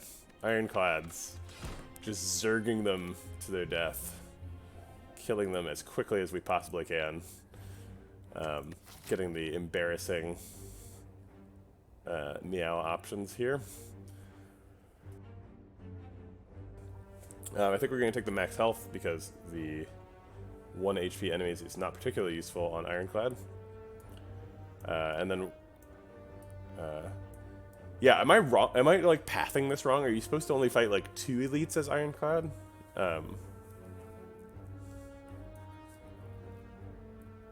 Because it seems like I'm not surviving the 3 elites. So there's a 3 elite path over here on the right. Or wait, that's a 2 elite path. I'm not sure what I was looking at. Yeah, you can only get 2 elites unless you're taking the Mega Elite this hack, so we're going to take 2. And the best 2 elite path is this one by far, because it's got lots of fires. And looks nice and warm. So we're going to take this 3 hallway fight, 2 question mark path to get there. And then we can take this late shop if we want it. We're going to take the extra health. I wish that you always got a relic from Niao. I wish that, like, if you chose that, he, like, gave you a strawberry, or, yeah. Niao's gift is neat that it shows up. It shows what you did. So triple strike blocks for more than strike, strike, defend, so we're going to triple strike.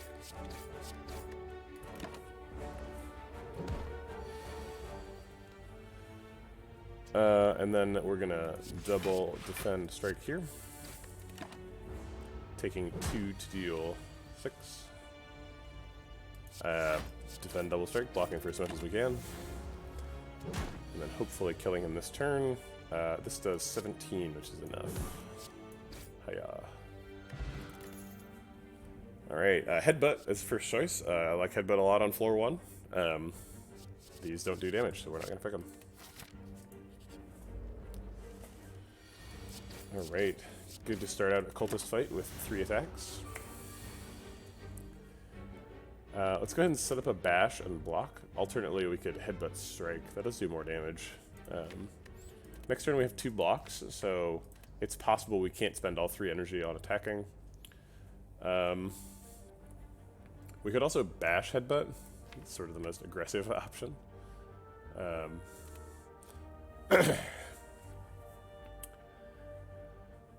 If we bash headbutt, we do, let's see, this does 14,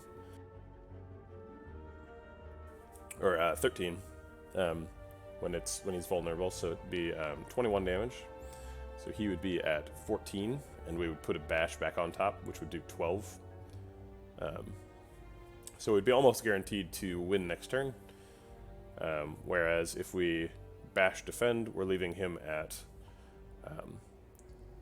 27, where we're pretty unlikely to kill him next turn, and he's going to be attacking for 11. But then we're going to be blocking out and taking only 1. Yeah, I think we take less damage overall if we bash defend here. The other plan is we headbutt strike and do 15, leave him at 20, and then 2 blocks and a strike next turn puts him down to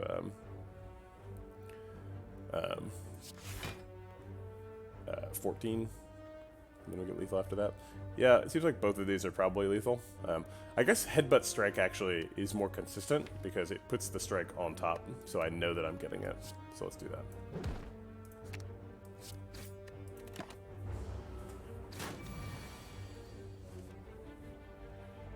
We don't have lethal here, we have 18 damage. We are most likely able to do 14 next turn, so... Should be able to follow up on that 2 damage line that I was seeing. There we are. These are all garbage. So we're not going to take them. None of them do any damage. Fire breathing is kind of interesting. You can build a fire breathing deck as Ironclad and pick lots of like Reckless and Evolve and stuff. But we don't have any of that stuff right now, and it seems like a mistake to pick the combo enabler before any of the combo pieces. Entrench is a build also, but yeah, you need like Juggernaut before you pick Entrench. And dual wield is fine, but I would want something to combo with before I pick it. All right, spinning a wheel, getting stabbed by a gremlin. Ooh, we're getting some money from a gremlin. Thank you, gremlin. Hooray, 100 gold. Let's see, so we were trying to take the 3-fight route, so the next part of that is a fight. We're going to headbutt before we double defend. We don't really want to defend on top next turn.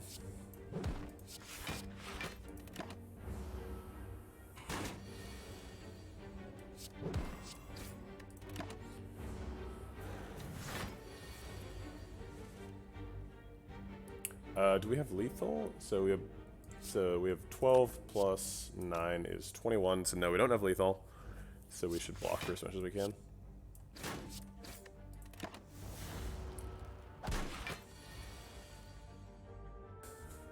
Now we have lethal.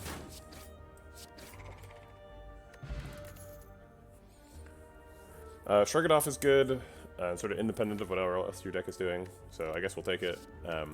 I would prefer to take another attack, but there are no attacks here. We could have our second fire breathing by now. I kind of want to replay the Seed just to like see if the fire breathing deck is real this time. But I will not. So this is a hard hallway fight. Let's go ahead and Shrug It Off. And then headbutt on the Louse to break his armor, so we can kill him next turn if we need to be.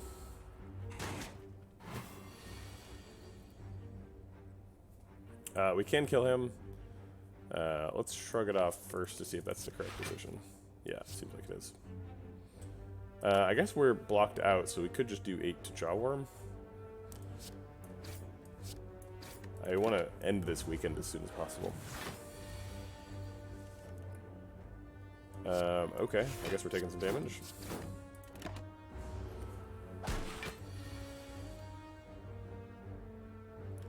We don't have lethal, so let's block out.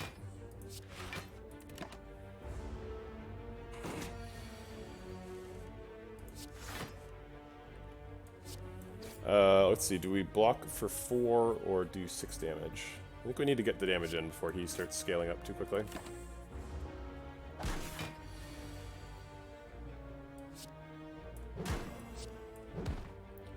We're gonna headbutt a bash, so that we just need bash strike to kill him. And we got bash strike. Alright, Feel No Pain is quite good. Searing Blow on floor 5 has some possibilities. Let's see, we're going to a bunch of fires, actually. Maybe this is the Searing Blow run. Yeah, so we're going to 3 fires. Yeah, this is a big decision point. So the best card for, like, just fighting elites is Cleave, because Cleave is good against sentries. Searing Blow, even by itself, is pretty good against Gremlin Knob. It just 2 mana to deal 12 damage is good. And Feel No Pain is really good for the speculative, you know, Corruption Dead Branch deck later. But I think we're doing Searing Blow. I mean, we're taking a lot of fires. We don't have anything that we really need an upgrade on very soon. We just kind of took some generic good cards. Headbutt is also really good with Searing Blow. Yeah, we're doing Searing Blow. Alright. Searing Blow deck. Here we go. Searing Blow +1.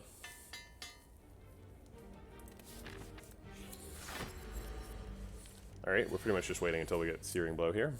So let's Shrug It Off and try to draw it. Bash develops Vulnerable. That's nice. We also had the potion, so it's not like we were going to miss the Vulnerable, but... Alright, we found Searing Blows. Time to wake him up.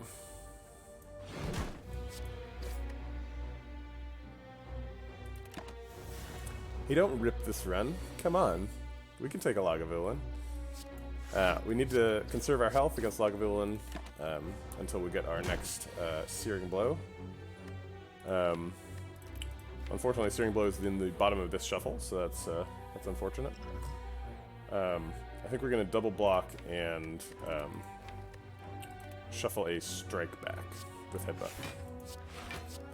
Because next turn he's debuffing, so we are going to Searing Blow him with the Vulnerable Pot. It is always a bit risky to try and get a Searing Blow deck off the ground, as it were. So I think if we Headbutt here and put Searing Blow back on top of the deck, we have lethal with it. So it does 14 damage, and then it'll have Vulnerable up next turn, so it'll do 21 damage. And we're doing 10 damage, so he would only have 2 health left. So we can just Headbutt, Searing Blow back, and then block as much as we can. And we have guaranteed lethal next turn.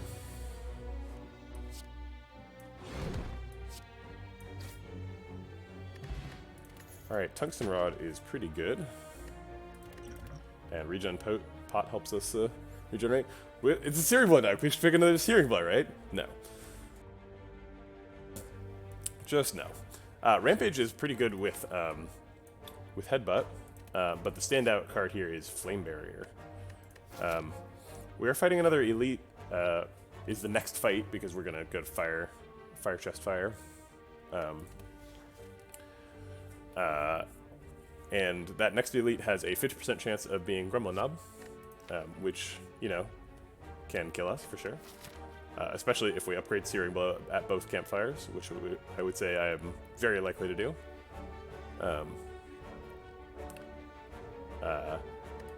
So yeah, I think I'm going to take Flame Barrier anyway, because it's the best card. And then upgrade Searing Blow twice, and hopefully we don't die to Gremlin Knob. Should be okay against sentries. Ink Bottle is pretty good.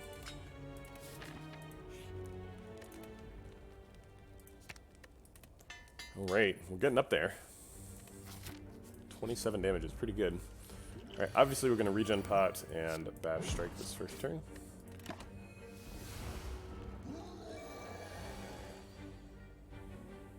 We did the wrong order again. Searing Blow's in the bottom of the deck. What's the deal? We could shrug it off and try to draw Searing Blow, but then he gets... what's it called? That stuff that he gets. Strength. Boy. So, if we don't get Searing Blow this turn, then he's gonna lose his vulnerable. And even if we Headbutt back Bash, we don't have enough mana to bash Searing Blow next turn. So if we shrug it off, we have a 20% chance of getting an extra 27 divided by 2, which is 13 damage off of Searing Blow, bring it up to 40 damage. If we do 40 damage this turn, the next turn we would do 12, which is not enough to kill him. So I think we're gonna not do anything too crazy here. We're just gonna Headbutt back a strike and not block.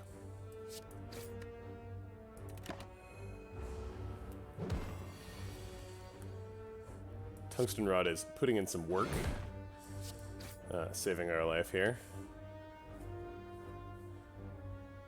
And then hopefully we should have 15 damage next turn.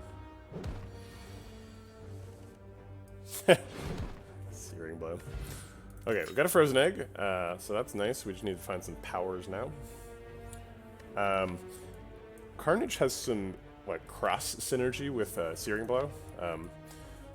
We want to be picking things that are good with expensive attacks, because we're a Searing Blow deck, and Carnage is an expensive attack. That being said, we kind of don't need any more damage. We just need to survive. We are at low health, which is kind of helpful against Hexaghost, and we're probably only going to have to do one more fight. If that fight is a big AoE thing, like if it's Gremlins, or wait, it can't be Gremlins. Gremlins is an Act 2 hallway fight. What's like a hard Act 1 hallway fight? You get like Jawworm Slime, or like you can get the Net Slaver, I think. And none of these are really particularly helpful against that, which is what we're really worried about, because it's the next fight. So I'm going to skip. Okay, 2 Fungi Beasts should be doable. One of them we're going to kill with Searing Blow. Searing Blow does 27 damage, so we'll kill him with that. And I'm going to Headbutt first, so we have maximum chance of drawing Searing Blow. Oh my god. This is hopefully the first of many Ink Bottle draws Searing Blow moments. Yeah, I can't restart the fight because I would be doing so with the knowledge of what the top card of the deck is, and it would be significantly influencing the decision, so I think we're just gonna let that happen. Oh, that's right, we take 0 damage. I forgot about that. So with Flame Barrier Shrug It Off, we block out here. Or actually, even with Flame Barrier Defend. But we're going to Shrug It Off because we want to get back to whatever that card is called. That's the whole point of this run, Searing Blow. Alright, we're going to Headbutt first so that we don't have to shuffle anything back. And then strike you to kill you, strike him. Alright, and Searing Blow does get the kill. Iron Wave and Clothesline both prevent damage. Iron Wave is a little bit more efficient at it. Because Clothesline costs 2. But Clothesline costing 2 is kind of good with Searing Blow because, like, if we pick Snecko Eye or something, then, like, Clothesline gets a bigger average mana cost reduction. And it just, like, does more stuff than Iron Wave. But Iron Wave helps us stay alive, and staying alive is a big problem right now. So let's pick Iron Wave. I think we're going to the store. We've got 300 gold, so no reason not to. Limit Break is a big eye catcher. Immolate, also, super good card. Orrery could be an option.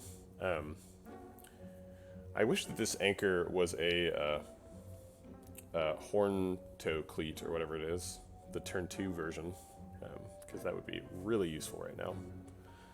Card Remove is also really good because we need to cycle through and get our Searing Blow as frequently as we can. Immolate is a little bit worse than it usually is. Immolate's like one of the best cards in the game, but it kind of has the reverse properties that we want, where like we want to be picking cards that either exhaust themselves or are powers, so that on future turns we don't have to draw them again, and we can just draw Searing Blow every turn. Excuse me. And to that end, Metallicize is pretty good. Can we afford Metallicize and Mummified Hand? No, we cannot. So it would probably be like Metallicize, Card Remove, Regen Pot.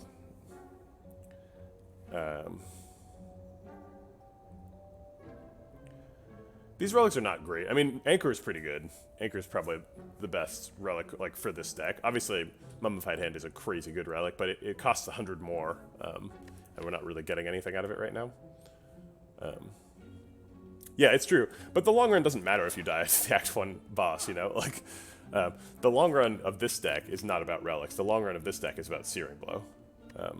And, like, if we can find relics that are good with Searing Blow, that's great, but we're pretty much locked into the Searing Blow thing. So, like, relics are only good insofar as they support the Searing Blow plan.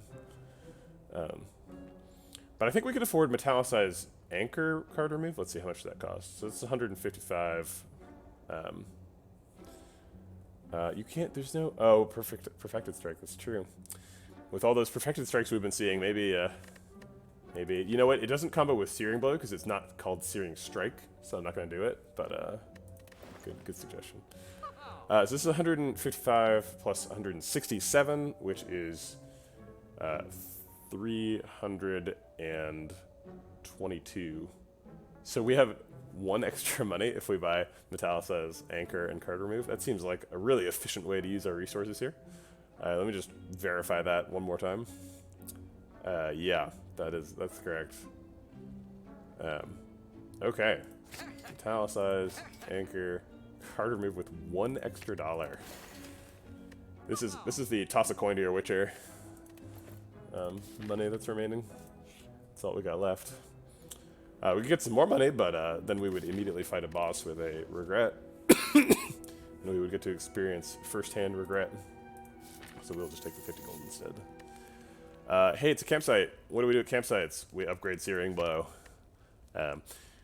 Seriously though, if we rested, we would get attacked for an additional 12 on the second turn. So it seems like we're healing for 24, but really we're healing for 12. And I would much rather get a Searing Blow upgrade. Look at that, 7 extra damage. Come on. Searing Blow, get in the deck. We're gonna headbutt first so that we don't have to shuffle a strike back in. We're not gonna be surprised by Inkpot ever again. Is something that's also true. Okay, so shrug it off. Actually, let's see. We're drawing a card either way after the first card we play, so we better play Shrug It Off first. Okay. Shrug It Off plus Metallicized blocks out, which is great. And then Strike does more damage than Ironclads, so we'll play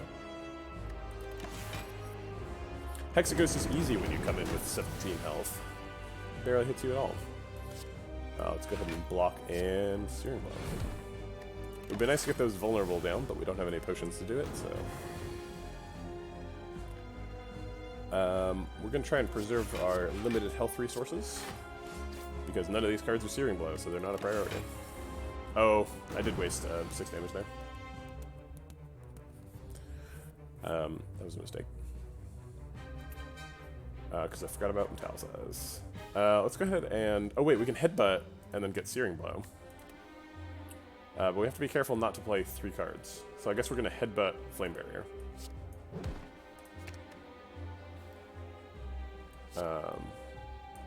Yeah.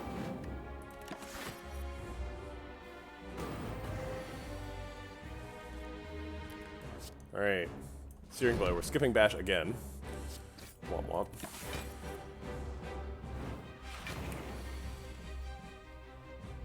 Okay, so he's attacking for 18.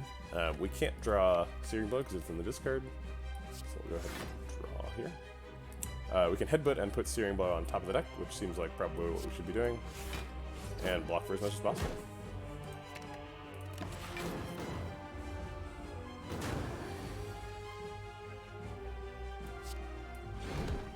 Blam.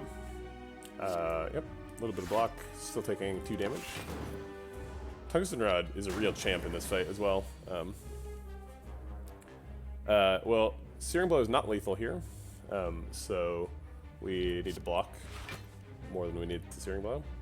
But it does more damage than Strike, so I guess we'll play it, but then we die again. Oh my god. Tungsten Rod, heroic effort to try and save us. Not good enough. Gee. Yeah, we needed to get some vulnerable to apply to our Searing Blow. Alright, let's do one more. These runs have been so short that like I have time for 6 of them a day, but normally I plan on doing just 1 or maybe 2 runs, but this is my 4th one. Because Ironclads, they just get killed. Okay, boss relics are bad, max HP is good, upgraded card is good, and random rare relic are all good. So, we need to establish a framework for thinking about this problem.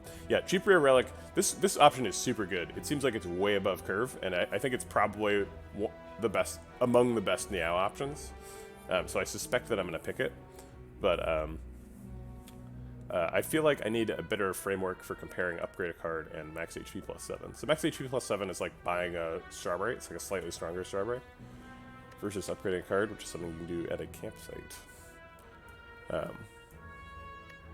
And it's difficult to establish the relative value of, like,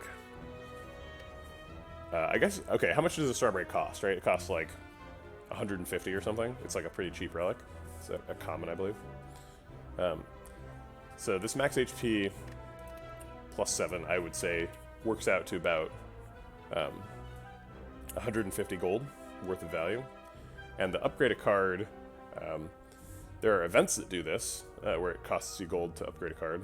And for them, it costs, what, 75? But I think those events tend to be good things. So I don't think that's a fair evaluation of the cost, because it doesn't incorporate the opportunity cost of encountering a good event, which you only get to do a couple of times a run, and it has itself a lot of value. So the real cost is like how good is a campfire, and how does that compare to the health from a campfire? So obviously, if you're at a campfire and you get to choose either upgrade or health, you choose upgrade if you can, and health if you can't, right? And that's kind of the point of campfires, is that, like, it's a place where you get to recover from a fight where you almost died, or you get to get something that's really valuable for your run. For an upgrade to the card at Niao specifically, you bash, right?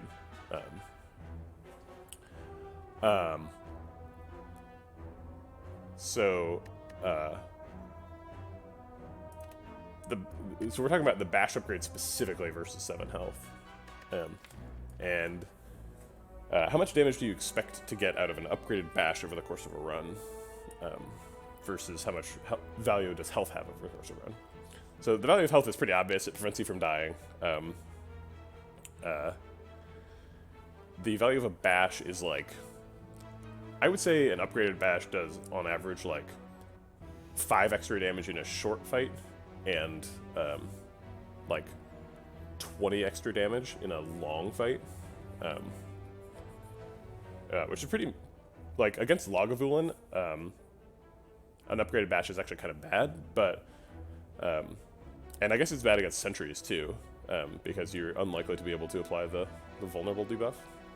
So I think the main reason why you wouldn't want to choose upgrade a card, we should definitely buy the rare relic. The rare relic is, like, way better than either of these. But I think if you're presented with max HP plus 7 versus upgrade a card, you should always choose max HP plus 7, because the upgrade to bash does not help you win Act 1 elites. Okay, so now we're going to buy the rare relic. Okay, got champion belt. So that's a even better upgrade to bash. Okay, so we have to avoid shops because we have no money. We're even poorer now than we were when we had the 1 coin last round.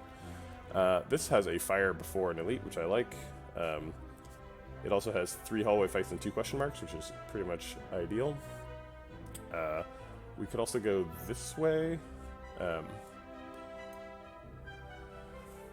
It's how rare the items are. Relics are rarer than upgrades. Yeah, I mean, it depends on the run, right? That's not always true. So the left path has 3 elites, which is nice. The right path has a fire before the elite, and then a fire before the next elite. It has a lot of fires. It's got 3 extra fires, whereas the left path has 1 extra fire. Oh wait, that's 4 elites. 1, 2, 3, 4. Yeah, so that's pretty scary. I don't think we're going to survive a 4 elite path.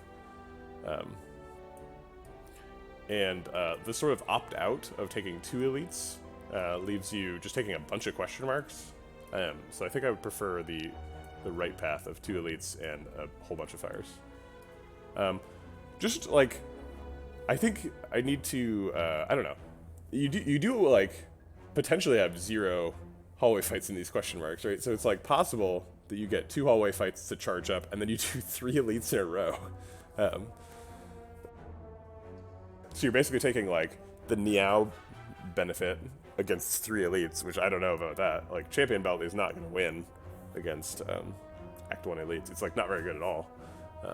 I guess it's best against Lagavulin and Gremlin Knob. But skipping out on after the second one, if you're going to take a 2 elite path anyway, there's a way better 2 elite path. So we should just do that one. So let's do the other. Let's do the 2 elite path. And we could do it either this way or this way. I'm gonna do it this way because I want those 3 fights for sure, and these question marks could miss a fight.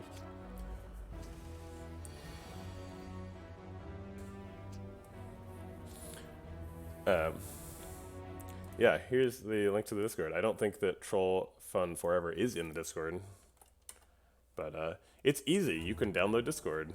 It takes mere seconds. You can put it on your phone. You can install it into your life. You can add it to your cat.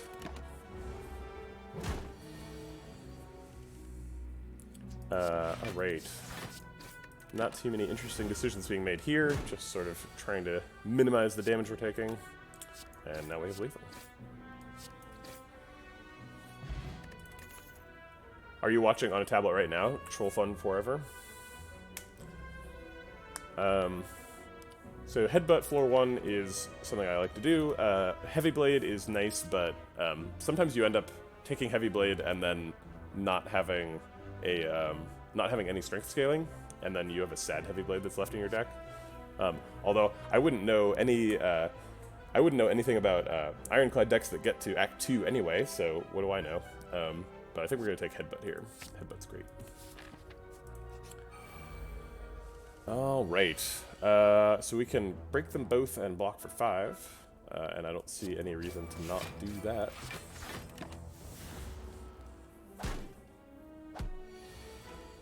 Headbutt kills one of them, and then we block the other one out.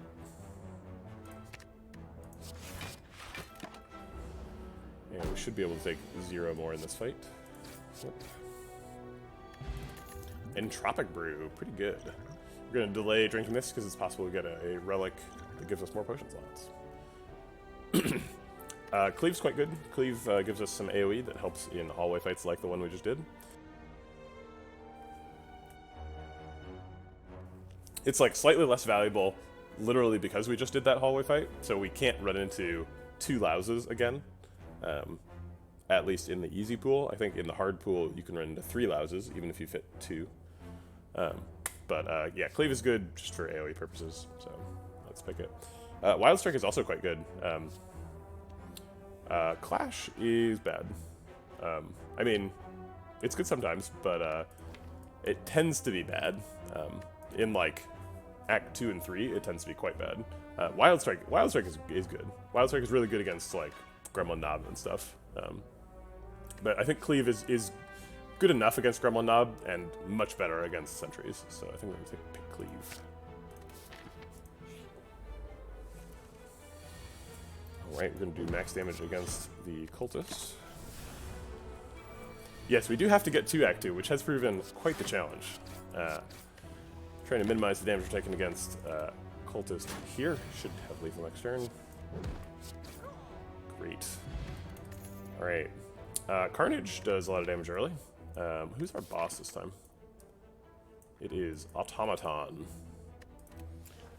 Carnage is good against Automaton. You gotta get some damage in against the Automaton, or else you're not transforming him fast enough. The problem with Carnage versus Automaton is that you don't want to cast it when he's like in defensive mode and hitting you for 16, so it does end up getting exhausted sometimes. But I think it's pretty good against Act 1 elites, so we'll go ahead and pick up Carnage. It's not too bad if it gets exhausted. Alright, we're going to go into this question mark to hopefully avoid a hallway fight. We could take Doubt. We are not guaranteed to ever go to a shop again. We could take this shop instead of this fire, but we'd be carrying a Doubt for a long time to get there, so I don't think we're going to do that. This is basically the same thing. It's like, do you want to save up for a shop later? But we're pretty close to max HP. So I think I feel pretty comfortable taking this gold. Okay, so we're close to max HP, so I think we're going to take the elite first. There's nothing we super want to upgrade. We probably would take a carnage upgrade. 8 damage is quite a bit. Actually, maybe that's a good example. So, like, if we're against Gremlin Knob, we might need to rest afterwards, but if we do the fire before, then we would save more health. Yeah, I think let's do the elite first and then see where we're at. Yeah, okay. Sentries. So we're going to block... I'm going to use the Entropic Brew now. Well, I guess I don't need to do it right now. Because I'm not taking any damage yet. But I'm probably going to drink the Entropic Brew this fight. Alright, that looks like an Entropic Brew turn. We can draw 3 cards, which would help us draw some block. There isn't really any block to draw. There's just 1 copy of Defend. So I think we're probably just going to Carnage Cleave this turn and eat a whole lot of damage.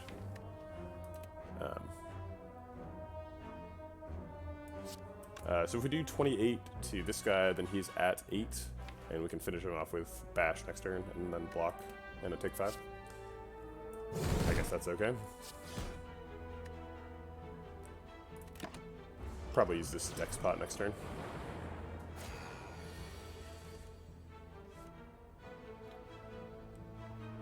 Yeah, Headbutt is better for sure. I wasn't thinking about that. We can defend and then Headbutt. Increasing the defend density in the deck is good because we've got so many dazed. So we're going to drink the Dex Pot, defend, Headbutt, get the defend back, and then which one do we want to land this strike on? So we've got a big Carnage coming up. If we strike this one, then he goes down to 29, and then even if we get Carnage Cleave, which is the max damage, we won't kill him because that does 28. So we should strike this one and hope to kill him before he attacks again.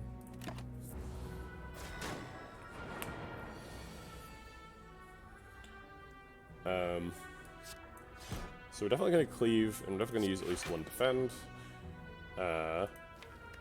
We have slightly less than a 50% chance to draw Carnage. If we do draw Carnage, we're fairly likely to draw it by itself. I guess if we don't draw Carnage, we're probably using Swift Pop. So I'm going to strike here to enable Carnage to go off next turn. Alright, yeah, that's a Swift Pop turn for sure.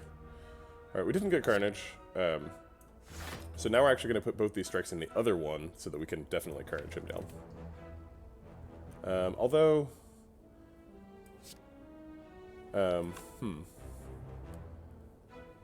I guess if we put both strikes in him, they're both at 17. Which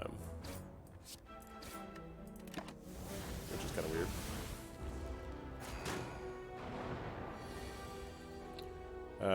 So yeah, we could Carnage. So the worst case scenario is that we Carnage this guy and then take 10 damage next turn.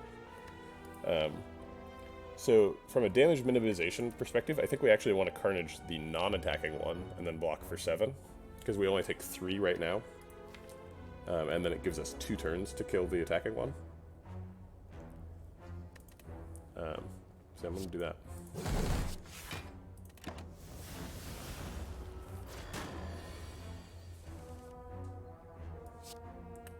And then with this is guaranteed lethal. Oh wait, it's just lethal right now. Okay, so we could have avoided 3 damage. But we didn't know we were going to draw all of our attacks right away. Omamori is pretty shit.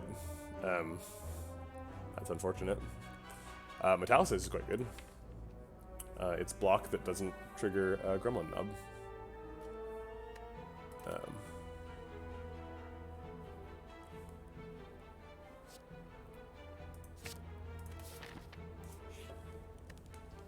Let's see, can we afford to Smith? There's nothing like great to Smith here, so I think we're probably resting. Coconut's right here, she heard. She's covering her face with her paw. It's pretty cute. Here.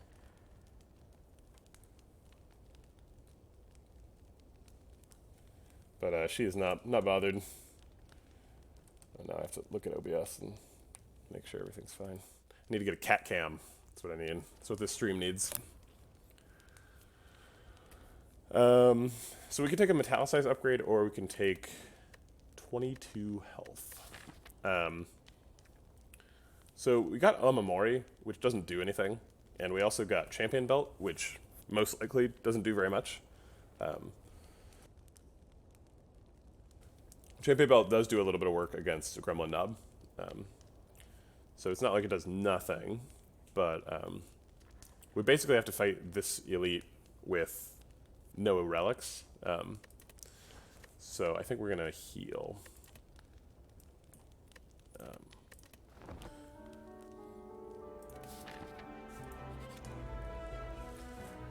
All right, so we can Carnage Strike. This seems like it's probably a good use of the Weak Potion.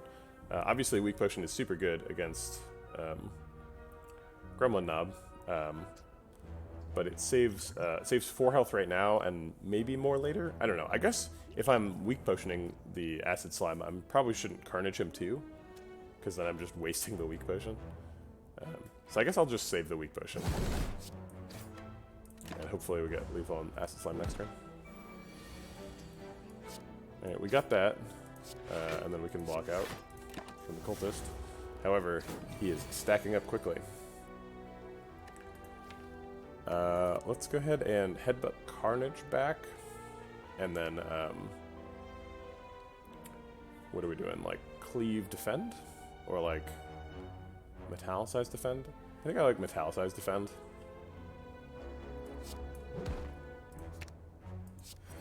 Try and preserve that health.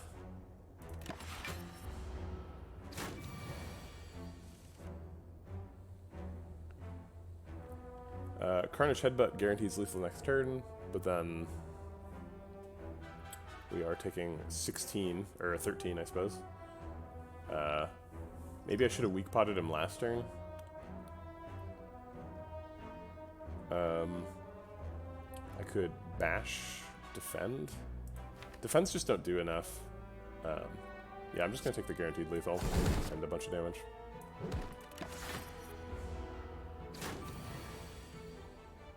I guess I didn't need it.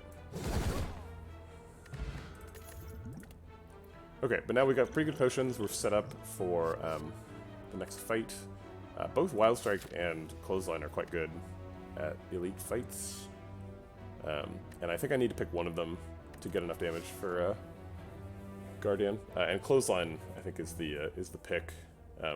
Guardian has an attack. As soon as he wakes up, he hits you for 20. And if you Clothesline him, he hits for 12 instead because of the rounding. So that's pretty nice. Sure, I'll take a Ceramic Fish. Why not? Another relic that does nothing. I think we're probably resting here again. Yeah, we could smith like Bash, or maybe we shouldn't have taken Clothesline because we have Champion Belt, so maybe we should rely on applying Vulnerable to get both. I didn't really think about that when I was picking Clothesline. Yeah, I think we're resting here.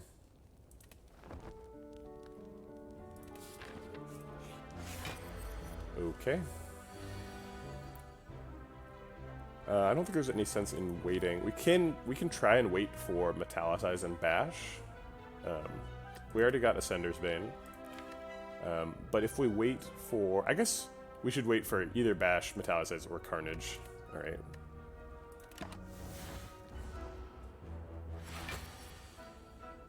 Alright, we got Metallicize and Bash, so we got pretty much the perfect Lagavulin setup here. Because we get to Carnage him next turn. I think I'm going to Headbutt, but not Carnage, because it's pretty unlikely that I'm going to want to cast Carnage next turn. I don't have any defensive cards, which is very concerning. I guess I'm going to Headbutt back a block. Or defend a little bit. And I'm going to use the attack potion while he's still vulnerable. He might not ever hit vulnerable against fight. Yeah, I definitely was going to use Carnage because I don't want to not get it in the deck and then not play it. I'll take a second Carnage. Sure, why not?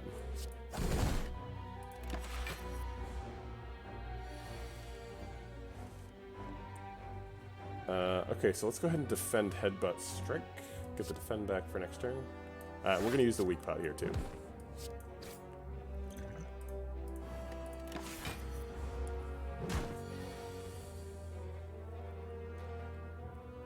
I think I can afford double defend strike.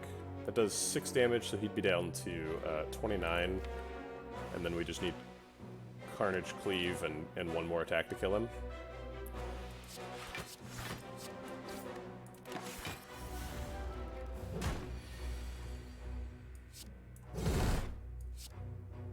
Alright, so any attack finishes him off next turn. Just give me anything. Thank you. Alright, we got another useless relic, although Ceramic Fish and Courier do work nicely together. I won't complain about that. We should probably add a card to the deck, because we've got Ceramic Fish, and we're about to fight a boss that we're not really prepared for. Maybe we take Pommel Strike? No, let's take True Grit, because we don't have anything that blocks, and True Grit is... oh wait, I thought I was fighting Hexaghost for a second, but I'm not. True Grit is really good against Hexaghost because you can exhaust the burns, but that's not the situation we're in. I think I would like some block anyway, though, so I'm going to take True Grit. We don't really have enough money to super take advantage of that shop. It is a little bit risky to go for early Act 2 shops, because sometimes you get thieved right before them. And this deck is the kind of deck that does get thieved, because we don't have really enough damage. But regardless, I think going to the fires and question marks is going to power us up more than 2 hallway fights into shop. Okay, so I think I want the True Grit upgrade, or the Carnage upgrade. I think actually Carnage upgrade. It's pretty important to get damage against Automaton. Although I am going to regret that if I end up not being able to cast Carnage when he's in defensive mode. But I think we've got enough health that we can tank a couple of hits. Get that Carnage upgrade. All right. Distilled Chaos and Regen Pot. Well, Block Potion is pretty good, but so is Distilled Chaos. Especially if you have expensive cards in your deck, like Clothesline and Carnage. Distilled Chaos is pretty great. True Grit kind of ruins it. So I think Block Pot blocks for more than Regen Potion. Regen Potion is a little bit difficult to use sometimes, because it's, you know, it heals for 5 and then 4, and that's 9, that's nice. And then after it heals for 3, then it's healed for as much as Block Pot. That's assuming you get full efficiency out of Block Pot, which is difficult sometimes as well.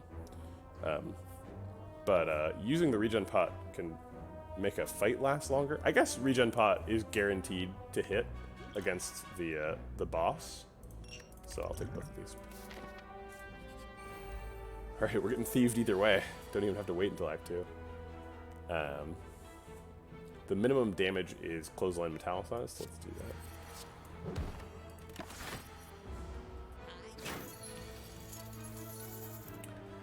that. Probably want to get the Carnage in here. Carnage Defend blocks out, and I think we're pretty well set up for lethal, so come at me, Thief.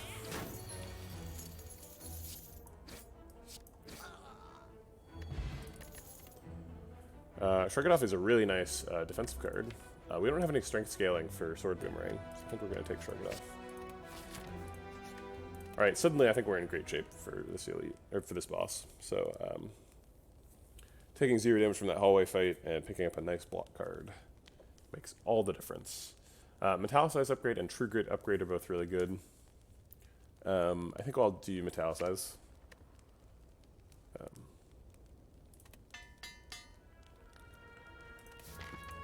Alright. I could try and save the Regen Pot. but I think that's too aggressive. I think we're just going to break it. I'm not going to use Shrug It Off because it's not an attack, and also I don't want to draw Carnage and waste it. So we can't break him with Carnage Cleave. He would be left at 1. But I think we're going to do it anyway. Because I don't want to lose Carnage, especially not so early in the fight. So then let's actually use Cleave before Distilled Chaos. I do want to do Distilled Chaos because most likely it breaks him, but I don't want Cleave to get exhausted by True Grit.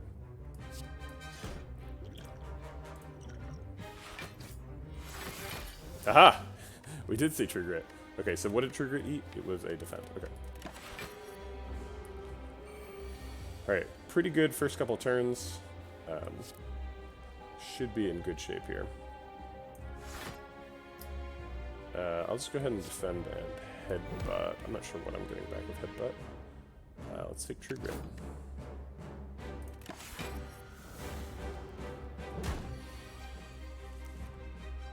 Alright, let's use Shrug It Off because we definitely don't want True Grit to hit that. And then I'll just defend. If this blocks out, so whatever.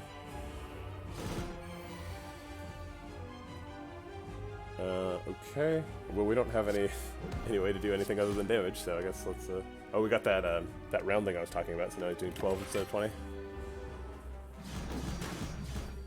Yeah, I think we got him this time. We finally we cracked the code. We built a deck that can beat the easiest Act 1 boss.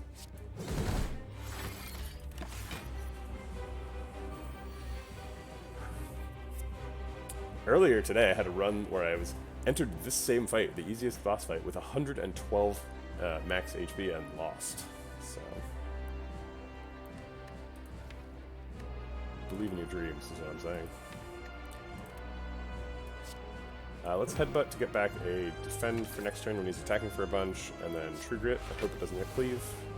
It hit Cleave. Okay, good to see you around the Kieran. See you tomorrow.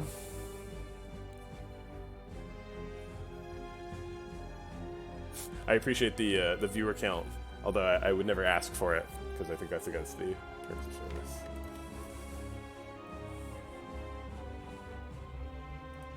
Yeah, I've never done a raid, but I should do that, you're right. And I will do it for you.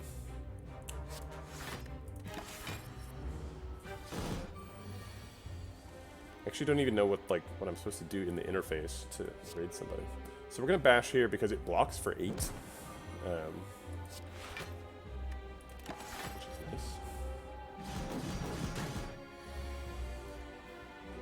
nice. Okay, so now he's vulnerable, so we're gonna go ahead and strike and Carnage him.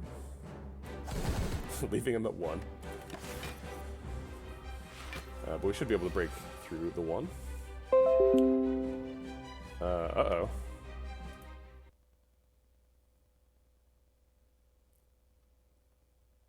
What's going on?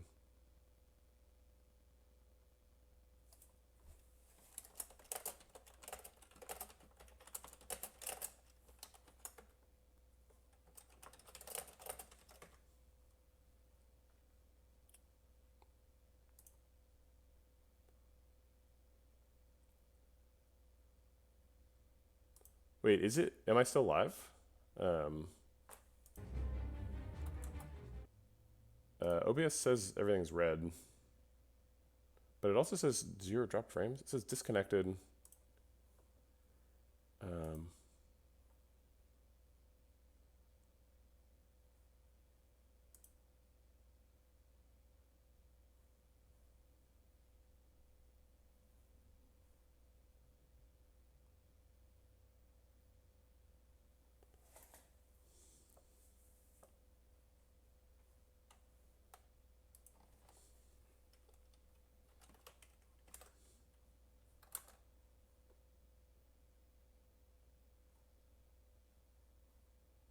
I'm going to shut down the stream here and just